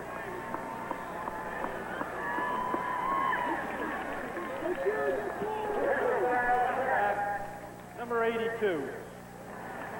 Bob Brewer tracking back the clip. And they bring it all the way back to the 27-yard line. Down will remain the same. First down at about 24.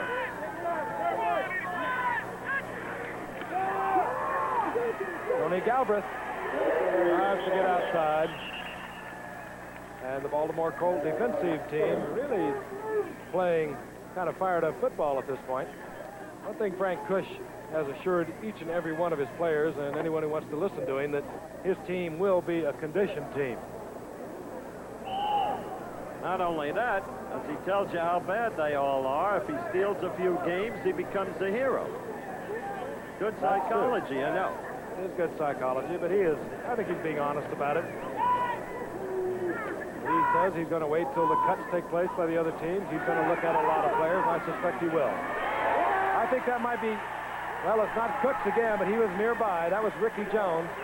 That's the kid who recovered the fumble a He moment recovered ago. the fumble a short while ago. Hey, this defensive unit is really fired up for Baltimore. Well, you're right. Cooks helped make that play for Ricky possible. There was the blitz. It was Cooks taking it hard to the inside. Took the blockers with him and get the sack back to the 23-yard line. Third and extremely long yardage. Tony Galbraith, single setback. Now we're going to have too much time against Minnesota, which has all of a sudden started to look very disorganized. There is Diane Munson, Thurman Munson's widow. Told you she's looking just great. Paid us a visit. She's got one of her children there with her. We talked about the state of the Yankees. That team never did disintegrate when Thurman was there. Truly great catcher. And a man we all miss. Third down, 35. Dill's back, lots of time. Prevent defense by Baltimore, incomplete. It was intended for Terry LeCount. It'll be fourth down. Baltimore should get the football back in fairly good field condition.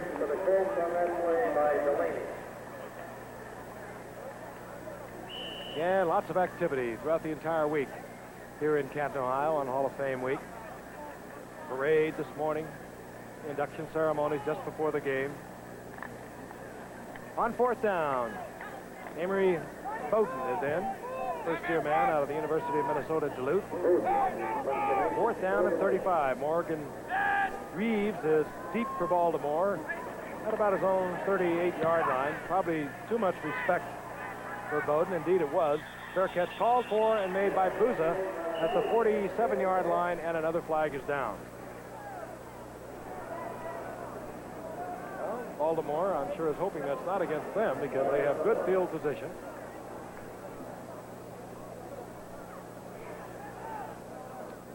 Discussion with Fred Wyant and his staff, and we'll pick up the call. Fair catch, no penalty. Fair catch called for, made by Booza. No penalty, as you heard, Fred. Out of the I formation, Hagel remains the quarterback. This is Zachary Dixon.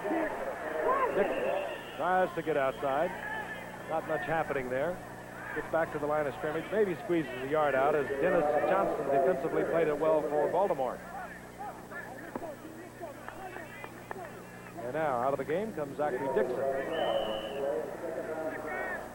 A lot of players seeing action here today in this first preseason game. And Minnesota and Baltimore, as all the teams in the NFL eventually get here.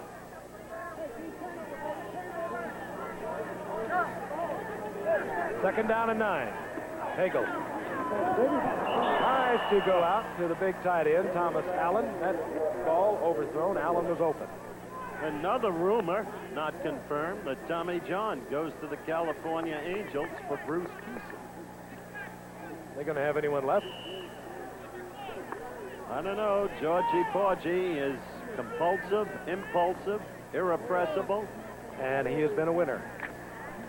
We'll hit all the issues on that one Monday night. Chet Forty and I will be in Detroit. Yankees against Detroit. Monday Night Baseball. Today's Chet Forty's birthday. I wish I could say he's aging well.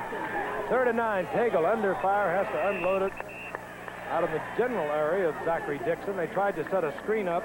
The screen men themselves could not get out because of the pressure of the Minnesota defense. So we'll see Roan start, the second-round draft pick out of Florida State, who lofted 171 yards earlier in the game.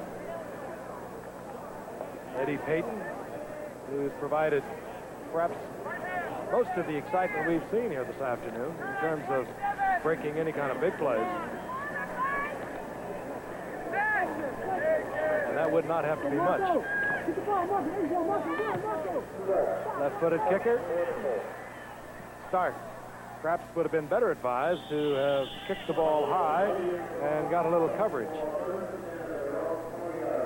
So it'll be a touchback, and Minnesota will move out to the 20-yard line with a 2-point lead with 1:26 remaining in the third quarter. We are going to see Darren Nelson coming into the ball game. There he is, 5'9", 185-pounder. What can we tell you about it? He did it all. The #1 draft pick. 47 passes. All-time NCAA yardage gainer overall. And the completion is out to Marty McDowell, who gets out of the 25 to the 27, a gain of 8.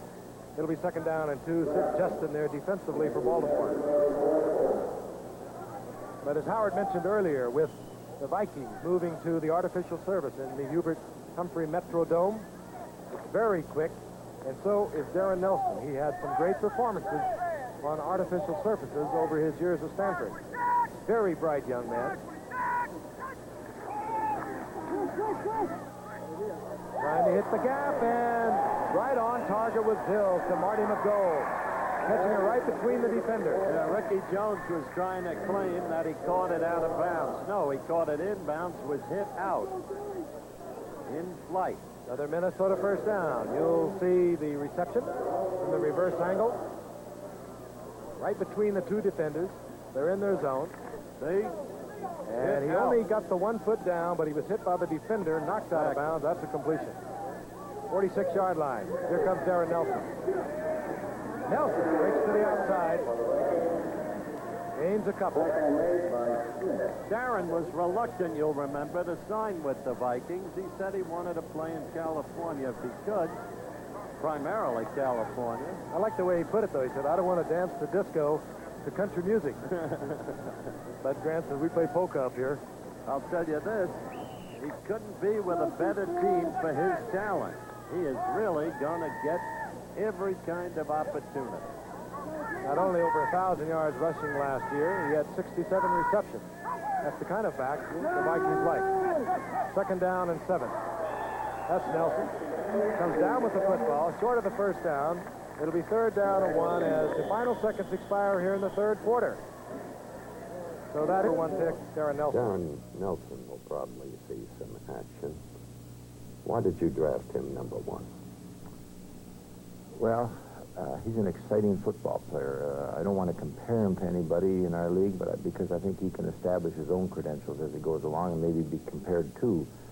We think that he can do some things on our field now with an artificial turf, playing indoors, the consistency of the field, that is a dimension we haven't had for a long time. Not exactly like a Chuck Foreman, because Chuck was a big, strong running back. Darren's the quick, darting, multi-talented back that we think we can utilize in our situation right now, where we may not have been able to do that a few years ago. Figure he'll open up the offense in many ways. Well, our offense is about as diversified as anybody in the league in terms of all of our sets and getting the ball to different people. But I think if you get the ball to Darren, he might do more with it than anybody that we have. All right, Darren Nelson comes back into the game. You saw Ricky Young a moment ago get the first down to the 42-yard line of the Baltimore Colts. Darren Nelson. Threat anytime he has his hands on the football. Jeffrey Boyd in motion. This is Nelson. He has a screen in front of him. Quick acceleration by Nelson to the 35-yard line. A gain of 7 yards, where it'll be 2nd down and 3. Barry Krause defensively there for Baltimore. I'd like to point out, too, that we have a rookie here in our production team. His name is Kim Felton, a production assistant. He was Darren Nelson's roommate out of Stanford. Might also point out that Darren Nelson, 3.0 student. Very bright, charming youngster. He's going to make a hit with the fans, not only on the field but off. He's going to be a game breaker. You saw the quickness of his acceleration darting through that hole just seconds ago. 2nd down and 3. Marty McDowell, and he's inside the 15-yard line. It'll be 1st down, Minnesota, taken there by Larry Brazil. We'd like to tell you that we are running a little bit late with this game, with the penalties, the predominance of passing, lengthening the game out, and, of course, the halftime activities with the Hall of Fame enshrinees. So we will be going to the PGA immediately following the game. So stick around here on ABC. Ray Floyd still on top out there. But they've got some youngsters within striking distance. 1st down and 10. Play action by Dill. Dill's wide open. It's Galbraith. Touchdown, so easy. Oh, I love to see Galbraith when he comes out of the backfield and he's in the physical condition he's now in. I told you he's as good as there is in this league at doing it. He's a great receiver.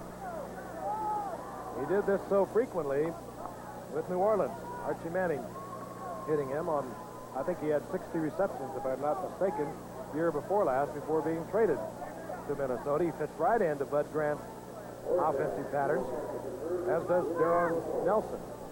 Ish Ordonez, the free agent from Arkansas. All 5 feet 5 of it. Pops it through. And the Vikings, who had a 2-point lead a moment ago, have moved out on top, 23-14, and will be returning to camp right after this. Out on top. And Ish Ordonez will kick off.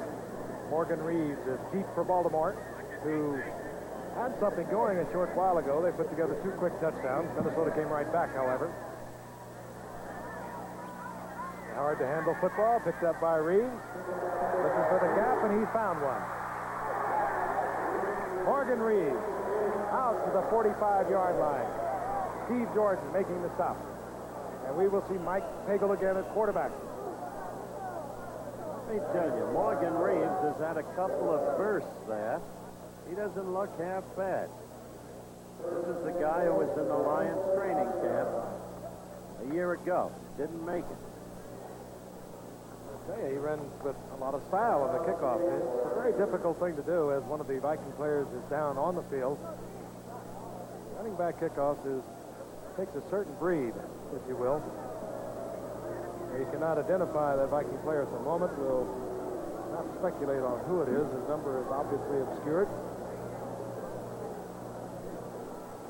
We are told it's Ray Yakovlev, the defensive lineman for the Minnesota Vikings. And while he is being treated, take a quick look at Morgan Reeves, and then we'll be back. This has been help from the field. We'll get a report as quickly as possible. Meanwhile, first down and 10 Baltimore. They have the football following a fine return by Morgan Reeves at their own 45-yard line. They have 12:36 remaining in the game, and they're down 23-14. Hagel back and looking. Had a man open. Slipping to the ground was Thomas Allen. He was open, however. Just as he went up to the ball, he lost his footing. That's too bad because the ball was well thrown. This Pagel kid looks pretty darn good, Frank. A lot of zip on the football. That's Yakovlev.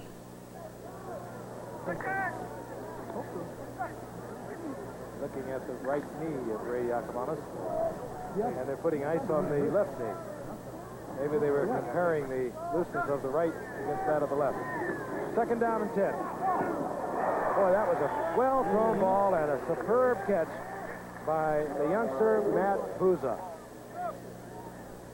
Hagel throwing right between two defenders, just put the zip on it. He had to, or he was going down in the sack. And Matt Buza makes a nifty catch for the first down at the 43-yard line. Here's Buza once again. He played, as I said earlier, out at the University of California under one of the assistant coaches of Frank Kush, Roger Fader. This is Johnny Wright, and Johnny Wright is buried for a loss back at midfield. He'll lose about 6.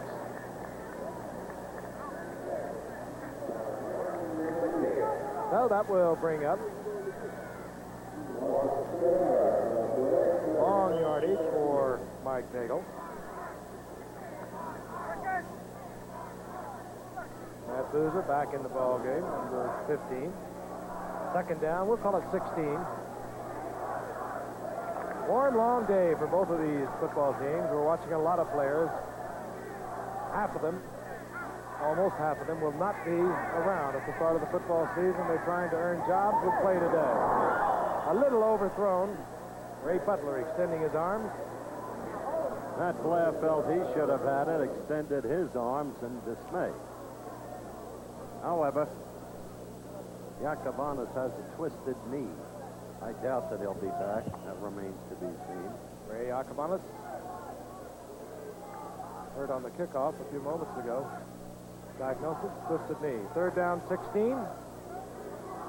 There's really no way to tell you unless you've gone through it what two-a-day workouts can do to one's legs after you've been working out for about 2.5 hours. Hagel hangs it up. Buza is there, and defensively so is Tommy Hannon. That will bring up fourth down and the punting unit for Baltimore. Got it again. Hagel under pressure. He had to deliver the ball. Buza, meanwhile, was breaking to the sideline. Tommy Hannon, free safety who can cover a lot of territory, was right there. Hang that ball up in the air. Tommy Hannon is going to be near it. Dave Smegelsey punting now for Baltimore. Not Roan Stark this time. Eddie Payton has dropped for Minnesota. He's at his own 10-yard line.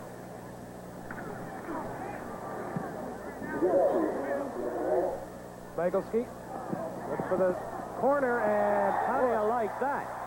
Ah, did he get it? He got it. Got it at the 1-foot mark. 49-yard punt that goes out of bounds inside the 1-yard line. Smegelsey, although he might not make the Baltimore Colts this year because of Roan Stark, he might make another ball club. He's looked good today. We'll be back. 49 yards. He puts it out inside the 1-yard line. You're all right, Dave. For a while, I folks watching this game. For a while, I thought you were saying Megacy. From the end zone, Bill with a hot hand. Darren Nelson does not hold on, just outside of his reach, which isn't all that extreme at 5'9".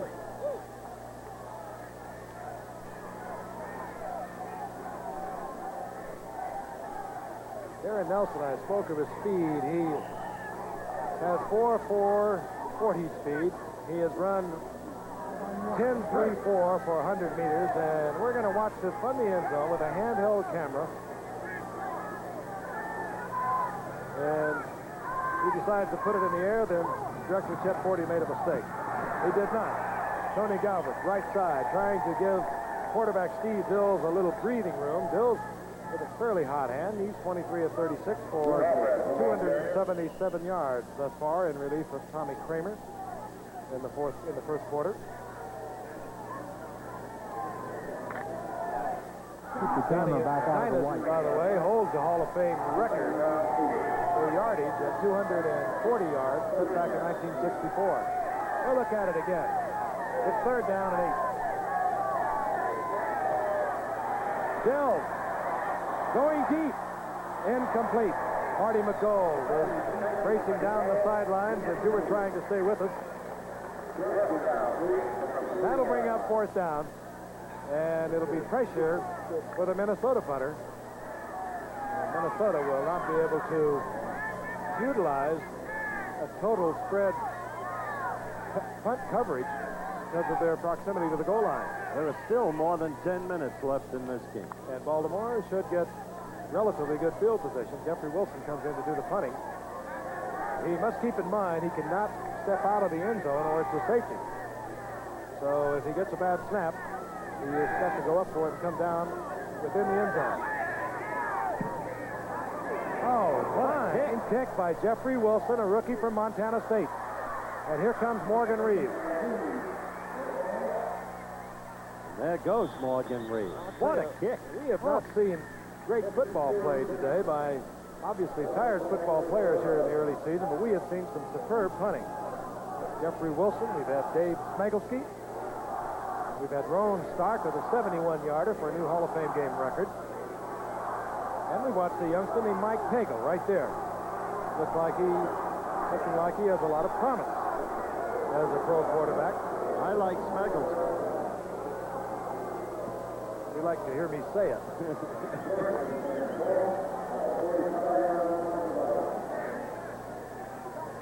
First down and 10, Baltimore, near the 45-yard line of Minnesota. Pagel trying to get quickly in and out of the hands, almost caught there by Butler. Well thrown ball. It certainly was. He continues to impress. Right down the sidelines, you see Turner was up in a very tight position. Probably had the blitz on. He was playing close man-for-man coverage. Should have had that ball. Can't tell whether it was automatic or not by Pagel. But it was well thrown, a ball that perhaps had Butler kept his hands down to the last instant, he might have caught it. Second and 10. Pagel very coolly stays in the pocket, dumps it off. It's incomplete, intended there for Johnny Wright. That brings up third down at 10. Pagel looks to the sidelines, and rather than the play being flashed in, it will be brought in by number 21, Kevin Williams.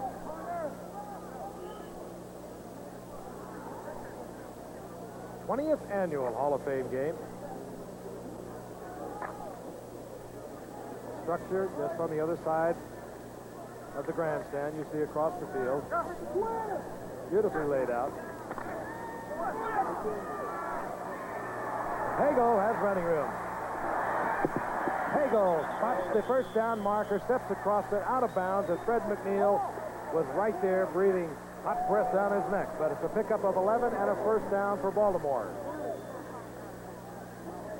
You know, one can't come to the city of Canton, Howard, without really congratulating the people here in the city. They are so behind the Hall of Fame and this particular week, and all the administrators.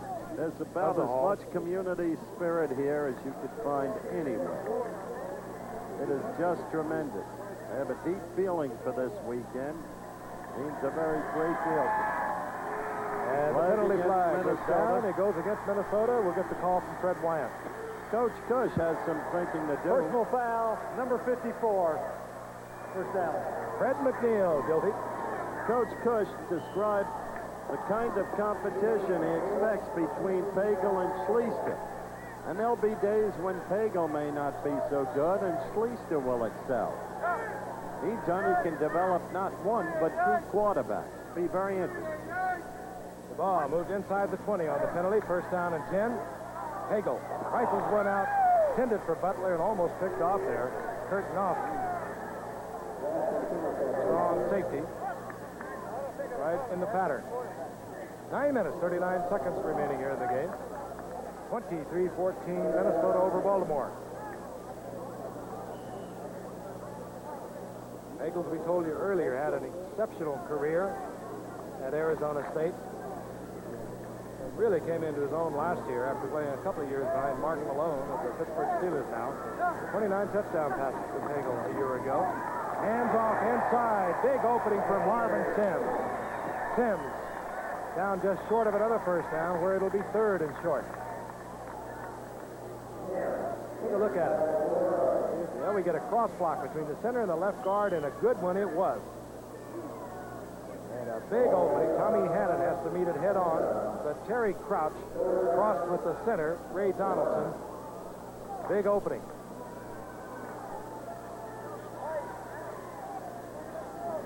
They're down less than a yard. We have had 91 pass attempts. Fumble, I believe Minnesota has it. Looked that way originally. Now I'm not so sure. There was a scramble. Let's see who comes up with it. McNeil says we have it. That would mean the Vikings, of course. John Turner agrees with McNeil. Now Ray Butler says we've got it. Well, it's down there somewhere.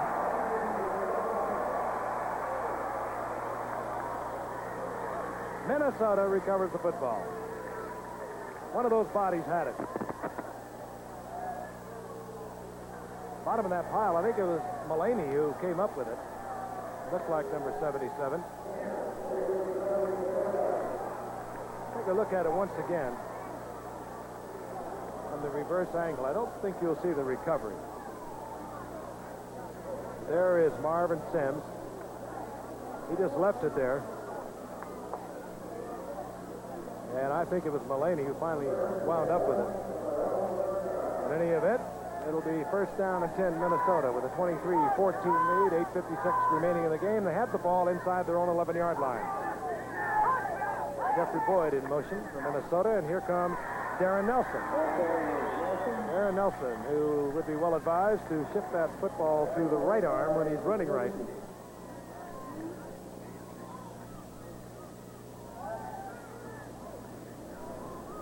Wisniewski, the second round, where we'll be going as soon as this game is over for the third round of the PGA Championship. 63 he had on Thursday on a PGA course, hard to believe. He said it was the best round he's ever had. Second and 10, Dills wide open is Galbraith. Dills overthrows, and Galbraith with the training camp legs could not get up in the air for it. You really are wondering, past couple of years, if football is getting longer. Well, it has been getting longer. It's getting longer because every team is throwing the football so much more. We're seeing games in which there are 100 passes thrown. And every time there's an incompletion, it stops the clock. Throw more than 90 passes in a game. You're going to be there at midnight on Monday night. You are. You've left before. Third and 10. Uh-oh. You'll get a flag, and it'll be worked against number 20 of the Minnesota Vikings. Darren Nelson was downfield. He had a defender right in front of him. I'm sure they're going to call it against him. Darren, working out of the backfield, gave one of the Baltimore defenders a vicious shove. Take a look at him again. He takes a quick look back there. Get out of my way. It's my football. Rather clearly shown. There's Jeff Delaney, the Baltimore defender. Pass interference, number 20, offense, declined, fourth down. Well, I like his attitude. He wanted the ball. Hunting unit on for Minnesota, and Baltimore once again should have good field position as we see Greg Coleman coming out. Morgan Reeves. He's been impressive. He drops once again for Baltimore to the Colts 44-yard line.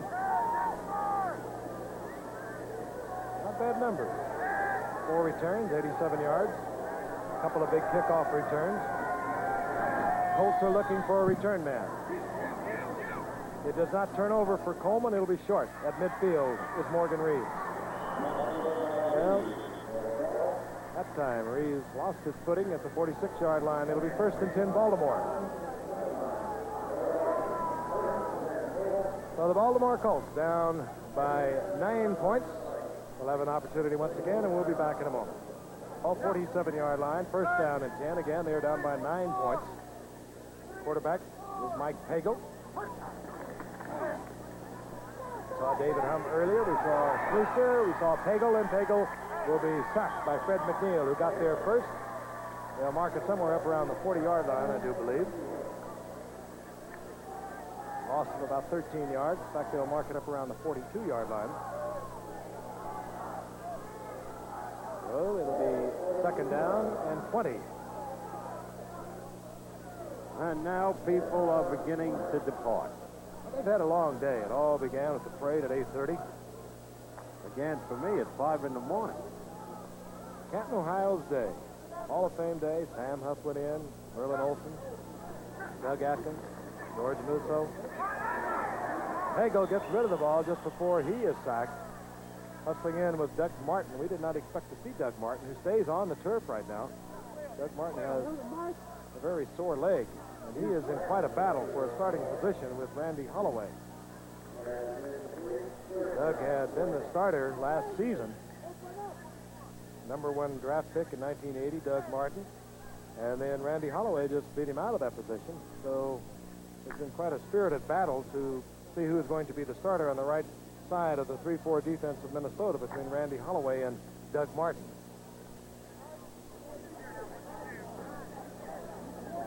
Third down, long yardage. They go back again. Fine catch.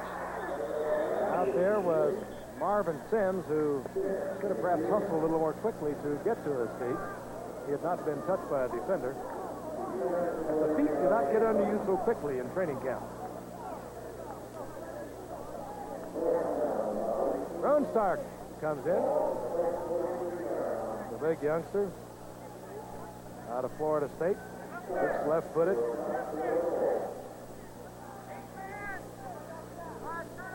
Great athlete. He finished 8th in the NCAA decathlon last year.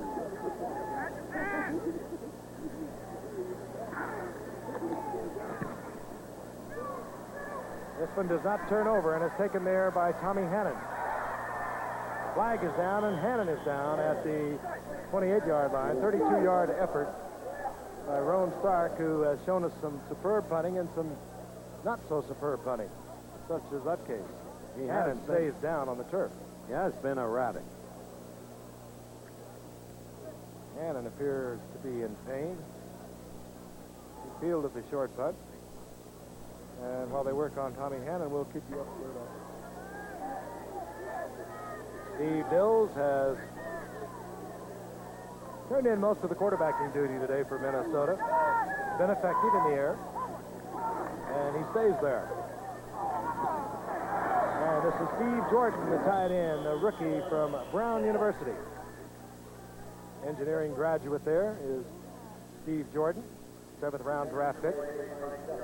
Had 74 career receptions up at Brown. But he only played in 25 games, so that's not a bad record. 6'4", 228-pounder. Jordan gets 6, it'll be 2nd down and 4. Play action by Dills. Flags are down in the backfield and downfield. Pair of flags. Dills is dropped by a hustling Wisniewski, the top draft pick of the 2nd round for Baltimore. We're going to get a holding call against Minnesota, but we've got another flag downfield, so we're going to discuss it. Pair of flags. Why wouldn't they just run the ball and run out the clock? You have somewhere to go? Be merciful, all the same place you're going, my friend, the same plane. Holding Holding, number 47, defense. Holding, number 76, offense. Replay. Well, you get that when you're tired, you're early in the season. This is really hard to be effective in any other way, and you get behind a block and you grab and you get caught for holding. You lose a defender, you get caught for holding. You saw Hosea Taylor limping off the field. So we'll replay it. At 2nd down and 4, the ball up the 20-yard line of the Minnesota Vikings. 5:48 remaining. These two teams will meet in the regular season, Baltimore and Minnesota, December the 12th. They'll be in the Metrodome up in Minneapolis. Darren Nelson keeps his eyes on the football. He comes down with it for the first down out at the 31-yard line, right in front of Reggie Pinckney. They're still passing. This game for both coaches, they couldn't care less about the festivities here at Canton, Ohio. They're looking at players. They're looking at things that certain players can do and can't do. Coaches this time of the year, their attention span, well, is totally focused on the game of football. They live probably tougher hours than the players themselves, work all day on the field, and they look at movies all night. They have to make critical evaluations, cutting their squad to 45 by September the 12th. Here's Darren Nelson again. Nelson to the 35-yard line. As I mentioned earlier, it's hard to imagine a training camp unless you've been through one, wearing all that equipment most every afternoon, 2-a-day workouts, sometimes 2.5 hours. And for the marginal players, well, it's really tough. Remember when you trained in Oregon? Salem, Oregon. But again, for marginal players, they keep better track of the roster, the number of players, than the coaches do themselves, because they know their odds on making the team as they look down the three deeps throughout the league. It's a tough business. Very glamorous at the top, tough at the bottom. 2nd down and 5, and this is Jordan, and the rookie from Brown has the first down for Minnesota. He's out to midfield. Notice how many kids from the Ivy League are beginning to make it in the NFL. Brown, you just mentioned, Jordan. Jets have that linebacker from Brown. Youngster from Yale at the Philadelphia Eagles. Oh, Spagnuolo, he's the number one tight end now. Of course, Spencer is there. Hannon had a cut under the eye. As I mentioned, Steve Jordan, the tight end. Fine student athlete. He has an engineering degree from Brown University. 1st and 10, 48-yard line. Darren Nelson. Watch out, he's got running room. Darren Nelson goes to the right, reverses to the left, gets the first down at the 40-yard line. Just a touch of what we mean. I'd like to, again, remind you of this game going extremely long because of the activities. I think at halftime we probably went a little longer than ordinary. Had a tremendous amount of passing. We are well over our 4:30 time period that we had thought we would be joining the PGA. We'll do that immediately following the conclusion of the game as we watch Darren Nelson once again. You know, he's only 5'9", Howard, 185-pounder, but they say he is strong. And how big is Tony Dorsett? About 8 feet when he plays football, as is Darren Nelson. Still, good defensive play as the ball was intended for Leo Lewis, and Kim Anderson was right there. Timed that out beautifully. Made the contact just as the ball got there. Watch it again. Hills tried to get it in the zone between the two defenders. He could have put a little more on it. He might have been able to get the completion to Leo Lewis, second-year man out of Missouri. The ball being lofted in the air gave Anderson time to get there. Incomplete. I recommend the advent of the running game at this point. 2nd down and 10. Just signaled to Max Winter, the Vikes owner, told him keep it on the ground. Looked like he was nodding off there a little bit. 2nd and 10. Flooding back to the right is Dills. He gets in trouble. Down he goes. First man there defensively for the Baltimore Colts was number 74. And, of course, Gary Padgett, who is pressed into service today.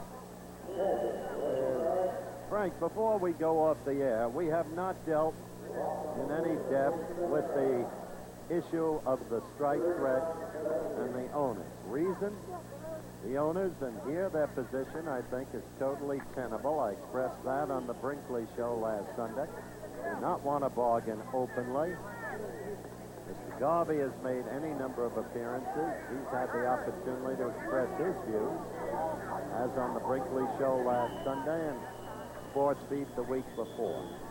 But we're not positioned to deal in depth, other than by conjecture, which is not depth, with the issue of strike or lockout. I just want to make that very clear. As far as we know, there are no planned meetings, nothing scheduled that we have heard of, even a rumor of one. So it's just very difficult to imagine what might be developing, might be happening. Players seem firm in their position of 55% of the gross revenue. The owners seem equally as firm in their position that they will not consider that. I talked to Ed Garvey in Good Morning America recently, and I asked him if there was anything even to negotiate. And, of course, I guess in all these cases, those things do exist. And you must begin by sitting down and talking. I think Merlin Olsen expressed it very well when he said that he did not agree with the player's position, but what upset him even more was the feeling that rational people cannot sit down and talk it over. 40 rushes, 100 passes, which is why you're still not seeing the PGA. We're sorry. Third down and 17. Ball at Baltimore's 47-yard line. And Bills will put it in the air again. In and out of the hands of Jeffrey Boyd. Kind of pass to the youngster, a rookie from Chapman College, will go home tonight and think about, wondering if that would have an impact on his opportunity to make a football team. Luckily, Morgan Reeves, with 2:42 remaining in the game.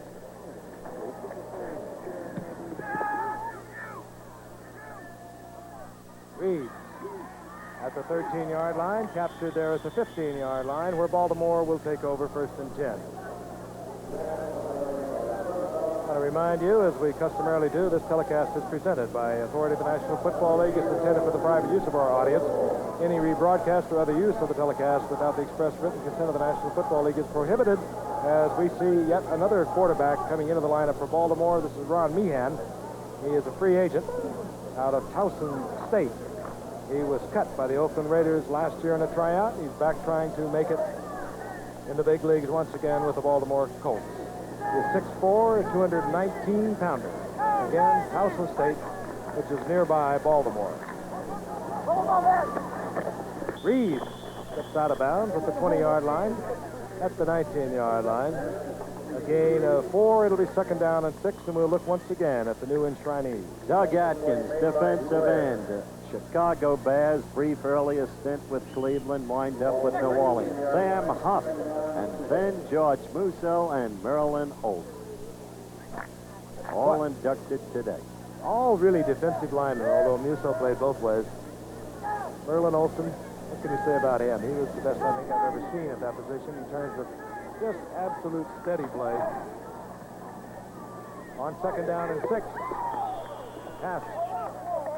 Going out to the intended receiver, Dave Shula, and a fine defensive play by Williams. The pick and shovel man. It was that day today. Walt Williams over there defensively. Puts the young quarterback, Ron Meehan, into a 3rd and 6 situation.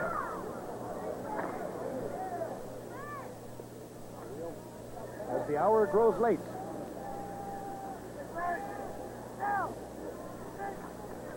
On 3rd and 6, Meehan is back, has the time, has the receiver, and it's complete. This is Morgan Reeves, whom has been very active today on kickoff and punt returns as we head to the 2-minute warning.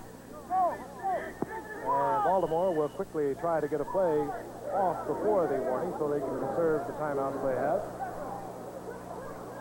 And that will stop the clock, but not before we will also get the 2-minute warning. It's the clock, and I presume it is official. Baltimore with 3 timeouts, and they trailing 23-14, and both benches are notified as if they did not know that there's 2 minutes remaining to play. Ohio and experimentation day for both coaches. Obviously, Minnesota would not be playing the type of game that they have been playing, keeping the ball in the air with the 9-point lead that they have on the scoreboard. They're looking at players. They're looking at offensive sets and maneuvers. And right now, we're watching Ron Meehan run for his life. Rookie from Towson State, firing out, complete. Out on the right side, and you'll see the hurry-up offense now. Meehan shouting his calls to both plays. That was Johnny Wright on that reception for 5 yards. His 3rd down and 5. Meehan overthrowing the intended receiver, Dave Shula. Kind of pass that a wide receiver anticipates the blow to the back. And you come back and glare at the quarterback. They're down just a little bit. They've got a 4th down. 23-14, and we will presumably see the punting unit for the Baltimore Colts, and we do. We have Smigelski. Smigelski is coming back in. Howard's favorite punter thus far this year. And leaving the field for the Minnesota Vikings, and being assisted in doing so, is Ray Yakovazzi. We told you that he had a sprained knee in earlier action. Smigelski. This is Eddie Payton. Fair catch called for and executed at the 23-yard line with 1:27 remaining on the clock.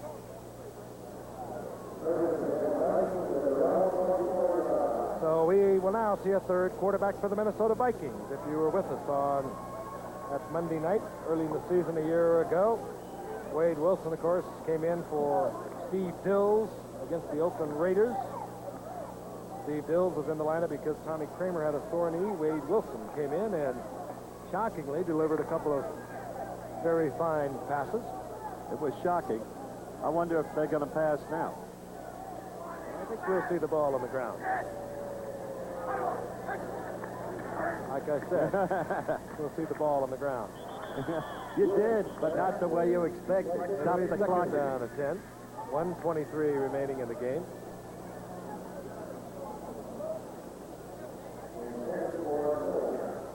A little bit about Wade Wilson, 6'3", a 200-pounder out of East Texas State, 8th-round draft pick a year ago.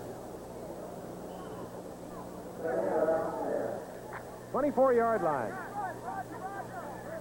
Frank Gifford and Howard Cosell, we've been with you seemingly all day. Took the air at 8 o'clock. Watching a lot of football players this season, preseason just getting underway, and that is the rookie out of Brown University, Jordan. Steve Jordan. Far short of the 1st down. Vikings, of course, will let the clock tick off. Down to 1 minute and 5 seconds. And it's running. Bud Grant, one of the best in the business. And now in his 16th year. Cool, calm. Probably too not crazy about playing in this game, even though it's a must with all 28 teams in the NFL. Bud does not like to go to camp early. He does not like to go anywhere early. Always pulled together. And what a winner he is. 3rd down and 5. Wilson. And this is Jordan once again, and Jordan struggling to get close to the 1st down. He does not do so. And we have 30 seconds left here.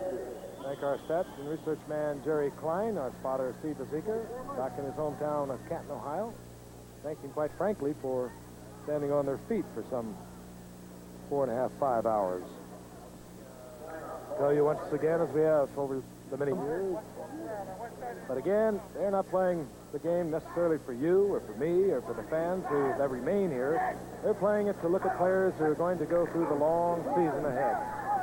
Man is wide open. It's Jarvis Redwine. Sprint down the sideline. He stays on his feet. He'll go the distance. He will. Redwine out of the backfield on 4th and short yardage. Minnesota takes it all the way in from their own 34-yard line. And, well, Minnesota scored earlier in the game on a reverse to Sammy White on a 4th and 1. Play action by Wade Wilson. Jarvis Redwine with fine speed down the sideline for another Minnesota touchdown. And as we wind down with 17 seconds remaining, we'll remind you, we'll be back with preseason action August the 20th, Cincinnati against Green Bay. That'll be from Milwaukee. August the 27th, Philadelphia against Atlanta. Those games will start at 8:30 Eastern Time. And then our season premiere, ABC's NFL Monday Night Football, September the 13th. What a beauty. The Steelers against the Cowboys from Dallas. A deflection through the Jarvis Red Wine. Oh, man, we tricked them. They are so hot and tired, Jarvis. It would not have been difficult. Jarvis Red Wine scores for Minnesota on the 4th and 1 situation.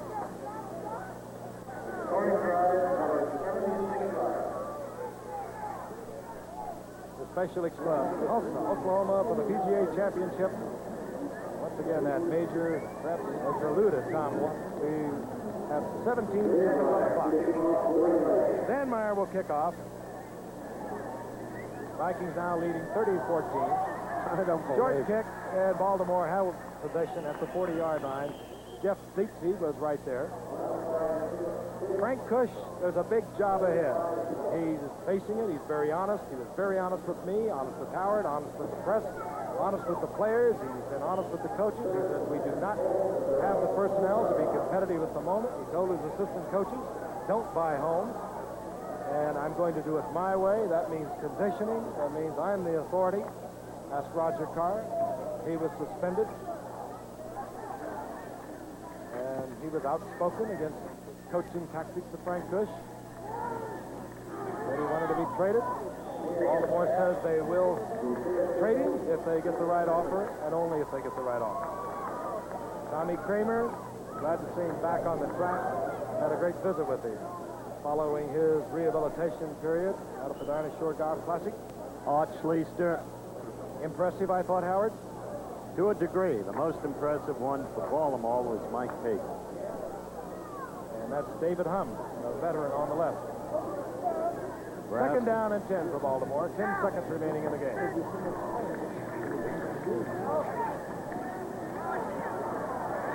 On Meehan. Hammered at the 45.